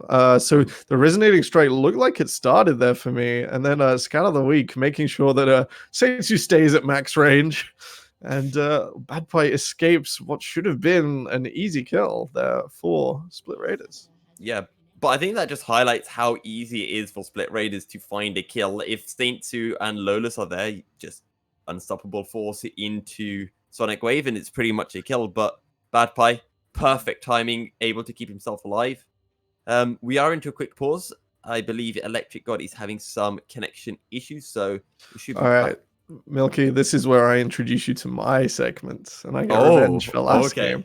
So I ask every different caster, I have a spreadsheet and everything, who I cast with, what you do when there's a pause. Some will just sort of carry on the way they were. Some have specific pause segments. Do you have anything in particular? If not, I'm pulling one out of the bank. Okay, what I like to do is I like to read the pause timer. So literally my entire pause is 28, 15, 14, 13. And I literally do that until the pause ends. And then I pretend nothing ever happened. All right, we're getting one out of the bank. I think we're going to go with Is this the bit where we just ask Reed to pull the face cams back up and we play rock, paper, scissors? I mean, I'll play rock, paper, scissors if you want. I'm going to go with Masked Swan's own special. Sorry, Swan, I'm stealing it today. We're just going to throw some random facts at you. Do you have a random fact of the day, Serial? If not, I'm currently thinking of one and using you to stall. Here's the thing, Temporal. People call me Milky Fact Man, Interesting Stat Serial, okay? So if anyone's coming up with interesting stats, it's me. Okay, hit me. We've got a phase rush for Syndra. Is that interesting? That's pretty standard. That's pretty standard. Electrocute all the way. What is this? Oh phase no, get rush? that electrocute Disgusting. garbage out of here. I'm Okay. a Comet or a Phase Rush man myself. Electrocute okay in the bot lane when you know that Comet I would do be have an effective. interesting stat for you. I do have a genuinely interesting stat. Okay. Guarding you, he's got a little item that he really likes. Okay. Do you want to have a guess as to what his favorite item is? Shurelia's Reverie. Exactly. This man, I saw him. He played Braum and he picked Shurelia's Reverie on Braum. I'm gonna preface this with I have not looked up Guarding You's item choices, but as he's a Rakan player, and Shurelia's is very underrated on Rakan, Morgana, and some of the other supports that sort of really want to go in on this patch and then maybe go out using the buff as well. So I'm going to credit that one to my mind powers, but Shurelia's is so much fun. You should be building it first in every solo queue game on these champions. Oh God, no! Please no. The snowballing that level 6 lead into something beautiful. It works with the Swifty boots on, especially on Rakan in those fights. So fast. You gotta go fast. Gotta charm him all. Charmander him on. I don't know. Charming him on. Rakan him on. Rakan him on. Let's do it. Perfect. We could sing the Pokemon theme, but insert Guarding You's name instead. Let's not do that. Oh no. Oh no. The dragon is coming up, and Sparks are looking to grab that one. I'm not sure which element it is, but we saw Mountain on one. It's Cloud. Oh no, it can be Ocean Soul. Serial. Yes. I have a particular affinity for Ocean Soul. I believe it should be removed from the game. I will whine on every single cast. It's a negative affinity then. Yes, I will do that sort of thing where I'm just like, well, it's Ocean Soul now. I'll be the LCK casters and just relax and be like, we could do a deep dive analysis on which way this fight could have gone, but I'll have you know in all of them, Ocean Soul was the answer. Perfect. Well, I mean, we either get Ocean Rift or we get Infernal Rift, and I feel like both of those are pretty good. Sparks, I mean, for Sparks is really good because they have the early game. If they can get that sold, that would be really, really big for them. Definitely. I really like the new Infernal map, and it suits a lot of these teams as well. Malphite and Rakan appearing over walls with extra cooldowns available due to those new blast cones and the definitely the reduced infrastructure of the walls and terrain on the map. Oh, we're back. Milky, we're back. We are indeed back. We can stop talking about Pokemon now, Temporal, and we can start focusing on Cloud Drakes getting taken. All right. Okay. So it won't be the Scryer's Bloom. Come on. Oh. Infernal, please. Oh, Saint Sue. Oh, no. Can he find the damage onto Flamey in time? Out comes the Dragons of Rage and Nafkela looking to find the outplay. The Dash is looking for something, but he can't get out. Oh, the Sonic Wave doesn't land, but he's not going to be able to find the kill onto Flamey nonetheless. And now, well, it's Guarding You who's in a very, very tricky situation. They could look for the collapse onto Bonakai and Lolus, but that might be a little bit tricky as the cheese wheel comes through. Find some damage, and Terror looking. This might be the 3-man collapse, but they look towards Electric God first. They force the flash as a grand entrance comes through into the quickness. Electric God gets wiped down. Desmond finds a kill, and now they go back in looking for Lolus and Bonakai as we get a little freeze on our screen. But Sparks will say that they've had enough. They'll look to run. Bad Pie is here as Bonakai and Lolus looking like they want to go back in. Another cheese wheel, but all healed right back up. All right, good communication there. Split Raiders not able to move safely between the lanes, instead choosing the greedy path, and Sparks punish it, knowing that Electric God summoners are up. They don't do the full commit on the front, but as soon as the fight looks neutral, that Aphelios does not survive. No, the blue buff getting taken down. Saints who will pick that one up, but the collapse are coming in. Safeguard away to the ward will get Saints who out safely. All right, we did see a similar chase, but with the colors reversed earlier today in the LPL. That was really funny. Camille Okay. had to run the entire map, so Saint 2 only taking a mild jog in comparison, but a good time running around the map and causing people to chase. Do you see the gold deficit starting to wane now? Desrim just decides Electric God shouldn't survive again for the second time in a row. Can't blame that. Importantly enough, though, this Kassadin is level 11. I didn't even see Electric God dying in. How quickly did Desrim murder him? He went boom. Let's he went use boom. some Okay. Tristana vocabulary. There was a bang, Okay, and he was gone. Flamey. Flamey's looking aggressive. Scatter of the Weaker doesn't land, and Flamey should just win this one. One more Rift Walk, and he picks up their kill. Kassadin might just be about online now. All right, and most importantly, they haven't lost a single T2 tower. Okay, Guarding in a bit of a tricky situation. He's just going to get run down. Oh, the Grand Entrance doesn't get over the wall, but the ultimate will not be able to connect. Oh, that's a really good deny of the Resonating Strike. It doesn't matter. They find one. They find Antero as well. And Flamey is onto a killing spree. 3-1 on the Kassadin. And, well, Nafkela, he's going to have to run once again. All right, it's time for some revenge. Sparks fantastically. It's time for an execute, I think. Falling apart there. I think it is time for an execute. Nafkiller, will you hold the north side or will you go for the inhibitor? North side. No. I think that was the correct choice. Electric God would have picked that one up otherwise. So a bit of cascade failure for Sparks. Even though Split Raiders didn't land the unstoppable. Okay. Oh, we're going to go to Desrim versus Electric God over the wall. The diving duo. Finished off by a buster shot and an auto attack. Clean work from Desrim and his diving buddies of Enter and Guarding You. I mean, Desrim is 3-0 right now. By the same time, Saintsu is 5-2 and Flamey is 3-1. He's got the Road of the Ages completed, and that Kassadin is only going to be getting stronger and stronger. Definitely, we'll have to see. That insurance policy not maybe looking as weak as I thought it would, but Flamey is coming online now. That teleport did really get him back in the game. From a gold perspective, he had the XP enough to deal with Syndra on his own. She will have to stay in middle now. We'll have to see if Nafkala's itemization can help him continue to push the Kassadin down. I don't think it's likely to happen, though. Lawless is on his own. Desrim going in. Saintsu is nearby. Another rocket jump in. Will they be able to find the kill? Lolas are flashing forward, looking for the damage. And Desrim flashes away. Will be able to keep alive. The shield coming in is huge. Desrim, though, the jump gets interrupted. Saintsu finds the kill, but he will get taken down as the shutdown goal goes over to Antero. 2 kills up 4-1, and now Sparks can push up forward once again on the bottom side of the map. It's a shame Desrim goes down here. The infrastructure damage will not be as high. A bit of a questionable Rift Herald spawn. Oh, Scatter of the Weak into the Grand Entrance. They find the damage, but the Unleashed Power finds a lot. Electric God surely will get taken down. Void Rusher picks up the kill as Bad Pie takes another turret shot. Kelly charges forward, and that will be the inner turret of falling, and she might just have another charge left in her as well. I hope so. The inhibitor charge definitely feels so good. Oh, it does. Most of an inhibitor just disappearing just doesn't quite feel right. As if it was bad enough hitting the T2 towers. I'm going to see a double reset on this top side. Tempora, at least we're not seeing Rift Herald charging at the inhibitor turret. What was it? 12 minutes into the 12 minutes. We've got 6 more minutes on this time. Plates aren't still up. It feels a little bit better. I think both teams are going to... Or Saints who needs to move quickly to Dragon here. He does indeed. I think they're just giving this one up. It is your favorite Drake Temporal, the beautiful ocean. I like it because it's broken, probably. But there we go. I like it on Dragon 2, where it can't fix your lane state, and it's not going to be the soul. Like, minimal ocean dragon. Okay. Minimal. You get a little bit. Hey, have we gone back in time? Hi, Lolas.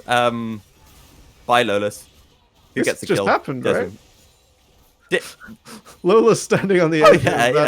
That tip in bottom lane really maybe needs to take that dragon warning as a bit of a stricter "they're coming for you" message.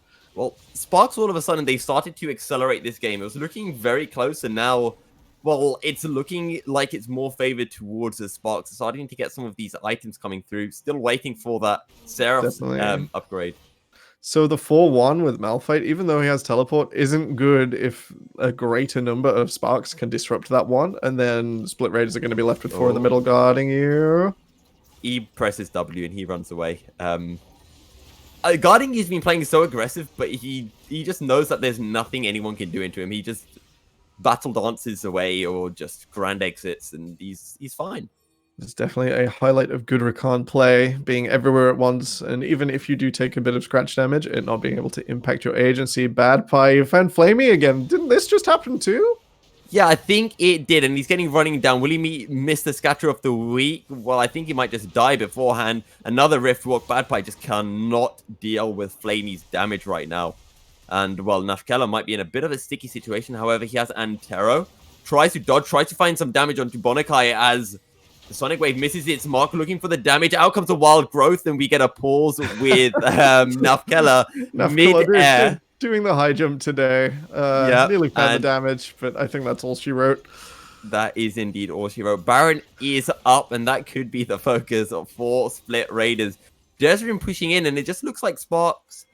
They just don't have the vision control down. They don't know where Split Raiders are. And Split Raiders have been making that similar kind of mistake as well. Definitely. So in this situation, Sparks really should have just 5-man ARAM'd, used to have used their... Like, ARAMing is normally the meme. Like, it's, you don't know what to do, you send 5 people down a lane. But the lane assignments with a 1 or with a 2 at the moment... TP with Home Guard from Bad Pie. Here it comes. He's just sitting on it, though. They're just denying Baron. Bonakai, though, he's very low. Has to be careful. Guarding you, looking to go in. He gets the charm onto 3 people. Bonakai super low. Out comes the Void Rush. They find the kill, but Flamey looking to come in. He could turn this around. Electric God has already been taken down. It's now a 3v4, but Sparks, they are winning this one. Flamey is on the back foot. He is forced to run as that's another Dark Sphere landing. Flasher forward, scatter of the weak land into the Dark Sphere, and that's going to be the shutdown goal going over onto Bad Pie. Sonic Wave misses his mark, but in comes guarding you. Grand entrance. Lawless will get taken down. It's just Antero chasing down Zane to bring Nafkela in as well. They are going, they are chasing, they are chasing. Can they find a knock-up? The Chilling Smite into the knock-up. The Culling picks up the double kill for Nafkela. All right, just as I was about to say it out loud, as Sparks keeps sending Bad Pie and Nafkela to these side lanes, instead you have to, before Flamey can continue to gain that 1v1 advantage, force some infrastructure, whether that be Baron, whether that be the middle lane tower or the chunked bottom lane tower. You have to find a way to nullify that Cassadin coming back in. And so far, the Malphite hasn't been able to compensate in these large team fights. And I'm trying to work out as well, Temporal, whenever we have these kind of games, is this a game where both teams are playing well and finding these picks, or is it a game where both teams are playing badly and allowing these picks to occur? You know what? We're going to go for the full quadrant. All 4 of those possibilities have happened so far. Split Raiders have managed to get Flamey back in slightly, but then Sparks, I think maybe by accident of just trying to move around Baron, do achieve that condition of the 5-man death ball, which increases the stakes to a point at which Flamey is not yet ready for. Talking of death ball, that is a death ball guarding you. Surely will get taken out. The cheese shard comes in. The charm. Oh, it denies the dragon's rage. Guarding you. How he did not die there, I do not know. But survive he has done. And Temporal, you know, you asked for some interesting stats before. Are you ready for one now? Give me the most interesting stat. Desrim is like 2 items ahead of Electric God right now. Oh no. 40 CS, 7 assists, 4 kills. That is a whole chunk of money. I wonder if Ree can just highlight the goal discrepancy for us as well, so we can see exactly how... Oh, no! Read it, close it! We don't want to see that. It's disgusting. It's the human rights violation. Oh. Hey, didn't this just happen? This did just happen, but will guarding you get taken down? No, he will not. He gets out, but out comes the Moonlight Vigil. A lot of damage. Now they turn things around onto Lawless, and once those ults are down, it's so difficult for Split Raiders to find a way back in. The Wild Growth has ended, and everything is down as the final, or what could be the final Elemental Drake hops onto the Rift. Sparks, they're looking aggressive. Out comes the cutting Nafkela a little bit low. So good with Scat of the Week. Bad Pie has to hit 1 massive Scat of the Week. If it hits 2 or more people, this is over, and Sparks will have the advantage. But look at Flamey's positioning. He wants to go in, but look at the way that mid is crashing onto the inhibitor turret. And Split Raiders, they need to do something. And they need to do something fast. Guarding you goes in. The quickness, they find the scatter of the week onto a couple of people. Lola's getting focused down. Front to back team fight. Desmond goes in. Flashes forward. He finds one. And Sparks will rip it through Split Raiders. The jump forward. Lola's gets taken down. And it's a double kill for the Lucian. Give a double kill over onto see Tristan as well. Make it a triple kill for Desrim. And that might be all that she wrote, as now Sparks will push through. I think Split Raiders will get one more chance, but the Ocean Soul is on Sparks. All right, Sparks doing what they maybe couldn't in that final set, holding on for that victory condition. Flamey, all importantly, the sort of last hope here for Split Raiders, got stuck in the Dragon Pit through the entirety of that fight. Didn't commit any damage to any members until the last second when it was all over already. And I guess we haven't got to the Casa win stage yet. We're still at Casa bin.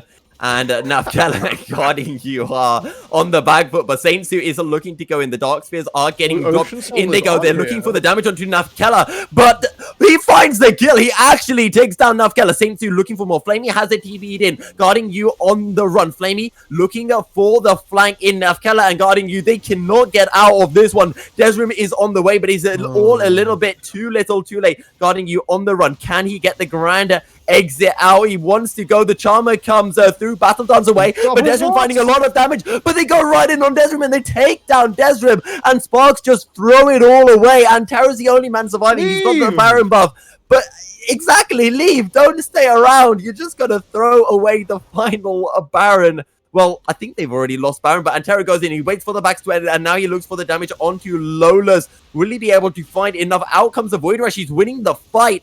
Chilling Smite comes through, Antero just running down Lola's, but Lola's will be able to find the slow with the ground slam and will be able to escape. I am slightly upset watching that team fight. The disjointed basing didn't help Sparks, but then when you've got the Ocean Soul, you actually have to, auto attack or commit damage for that regeneration to come through, and then when it does, it is absolutely mighty. But Bad Pie didn't cast a single spell or auto attack before he went down. And I feel Bad Pie, he's had decent moments, but he's also had some yikes moments as well. And you can't blame him too hard. He is a top laner. He is on this Syndra, but then Definitely again, not. it's Syndra, so... But I don't see why all 5 members couldn't walk away, push B together, and come back to end the game. Instead, they're giving Flamey another chance. Oh, they're going in. Grand Entrance will be Rift walked away by Flamey, as now it's just a push through on the top side of the map from Sparks. They're looking for the final turret on the top lane, and then it'll just be the Nexus turrets that remain as Nafkela starts on the inner turret, and that will be at this 8th turret of the game falling. All right, with these inhibitors going down, something that is all important is if Sparks cannot commit and end the game, Flamey will be hitting 16 in the next few minutes. And then we do get our Casa win from our Casa bin. And then it can really pop off. However, Sparks, they're taking this fight. It was a 2v3, but the unstoppable force comes in. The polymorph, Desrim gets taken down. And Desrim, from being 7-2, he throws away a kill, and it's just going to make it that little bit more difficult for Sparks. And to be fair, Sparks, they've been losing members, but when the fights happen, they do tend to win it. They just need that full-out 5v5, and now, well, they're in a 4v5 situation. I don't think they want to take this as the culling comes through. Maybe the turnaround, but... They do get the culling for free, almost, but they do have to be respectful of the infrastructure. Their bottom inhibitor is coming back up real soon. Yeah, 2 minutes for the bottom lane inhibitor, just under 2 for the mid lane, and now the Baron gets started, so... This is what Sparks need. If they are able to secure this Baron, they can push in all over again. All right. I would like to see them move away from the backside here. They appear to be giving... I think they can see Saint Su, but in any case, the extra damage, not required. The portal in for Lee Sin, not handy. We'll go away for free. We'll have to see if Electrogod and Flamey can farm these super minions coming towards them enough to hit those 16 spikes for the next fight. Indeed it is. Flamey, he has got the Archangel Staff. Not yet a Seraph's. Once that Seraph's kicks in, he will be pretty strong and is kind of going to synchronize with his level 16 point as well. So maybe he just needs that Rabadons as well. But it's close right now. It's Definitely. close.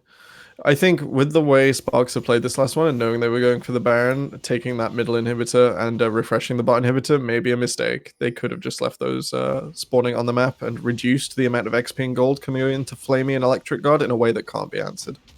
Yeah, well, they're just looking to push through on top side. They want to get this final inhibitor turret down, especially with the mid and bot inhibitors that's not yet up. They've got another 30 seconds. before they lose that automatic wave pressure. And there you go. The inhibitor turret will fall very quickly. 5-man push from Sparks. They don't need to do anything else.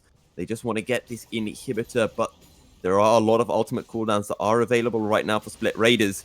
And Split Raiders, well, they're a little bit split right now, having to defend on 3 different fronts. All right, in the last 2 fights, Lawless is 2 for 2 on Unstoppable Forces, making Desrim very unhappy. We'll have to see if it goes 3 for 3 here.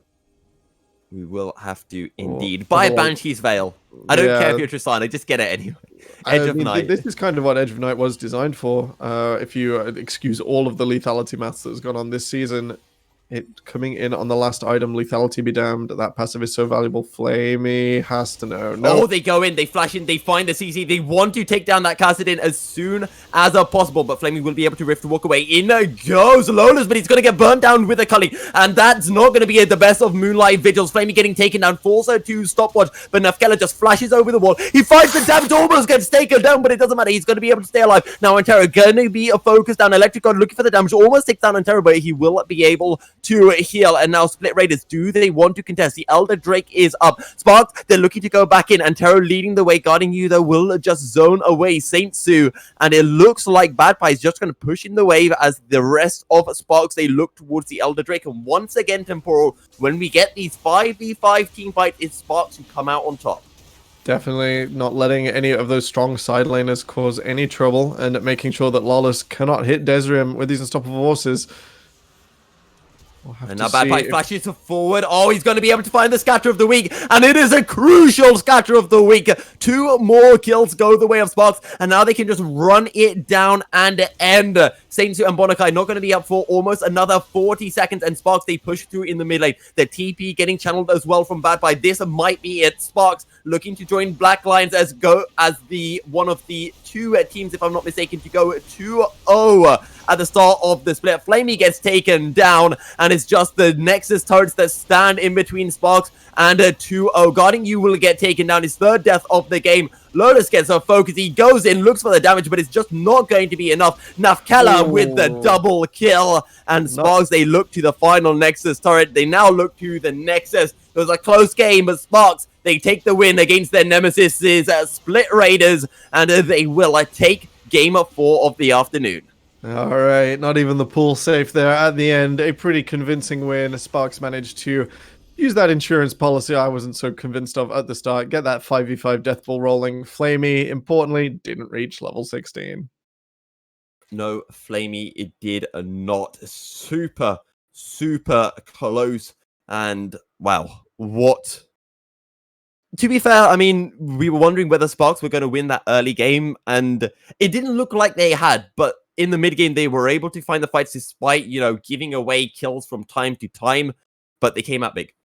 Definitely. I'm not sure everything went the way either team wanted, but after all of the confusion and all of the backwards and forwards and fights taken, Sparks do win this one out. A bit of a shame we never got to see the Electric God come online, but unfortunately a absolutely huge gold deficit meant we did get to see the Tristana show. Yeah, absolutely disgusting damage coming through. And Nafkela and Desrim, Desrim got caught a few times, but overall it was a decent performance. And is there anything you would like to add, Temporal, before we hand over to Counterfeit, who has one of the Sparks players ready? Lee Sin strong, Tristana stronger.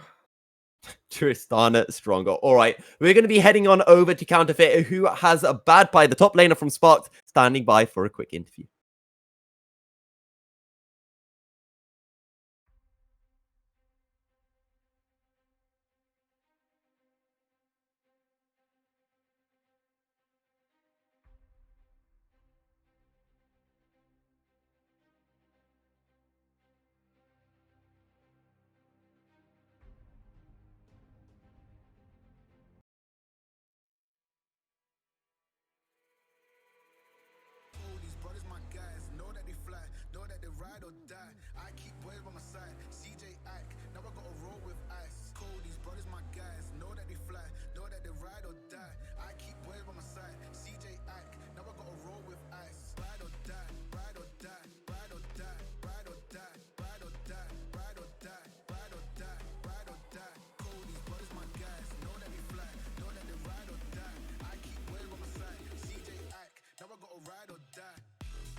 Welcome back, everyone. I'm Counterfeit, along with Bad Pie from the previous game.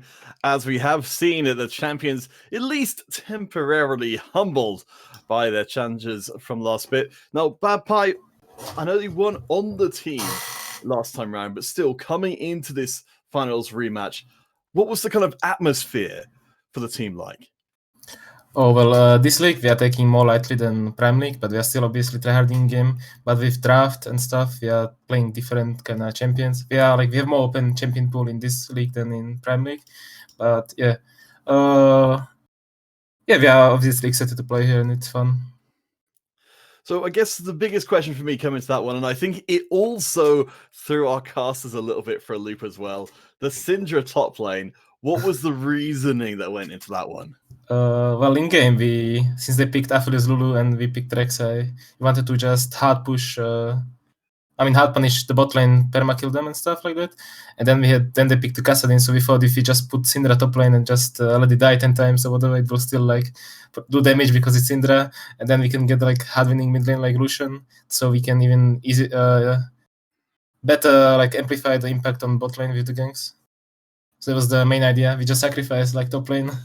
whatever happens there happens, and then we just try to carry through bot lane.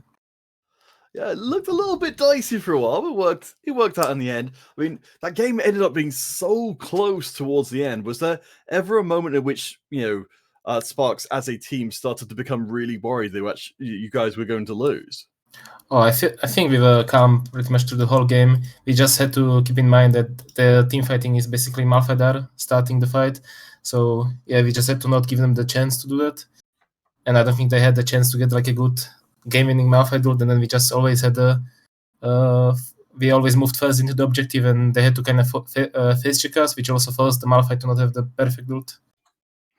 Okay, and so coming up for you guys next, now that you've kind of got one of your biggest challenges out of the way in this first week, you're up against Core Dynamic and Glorious Gaming in your next week of play. Do you have any thoughts about those teams going up against them?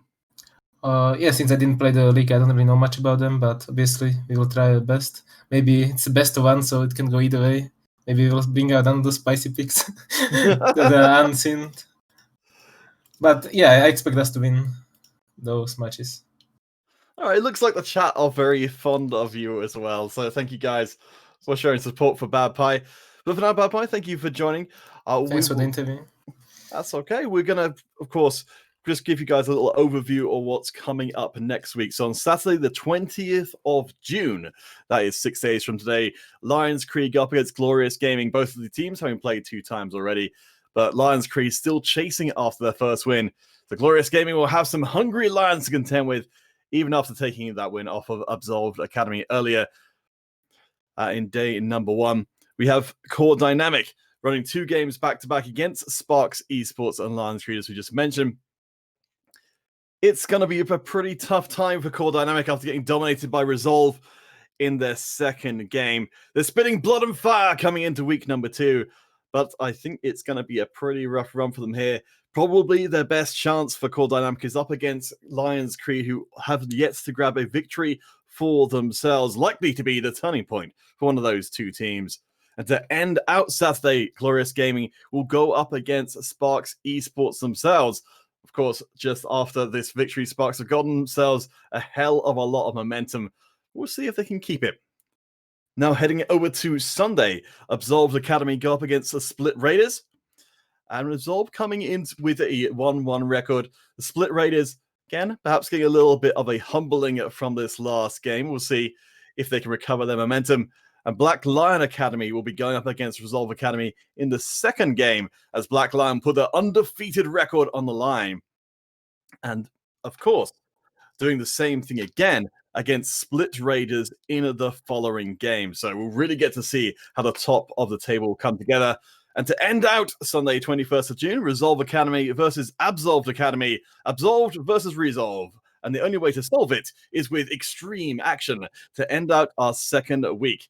For now, though, guys, that's all we've got for you here at SQ1. Thank you to everyone who's been working very hard on the broadcast, and for all of you guys for coming along and spending your hard-earned Saturday and Sundays with us. We'll be back next week. Tons more action coming your way. We'll see you then.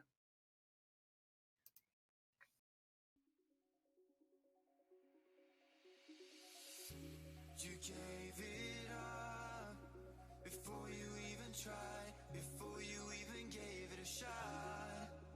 So why should I feel helpless? Why should I feel useless now? So find another way to get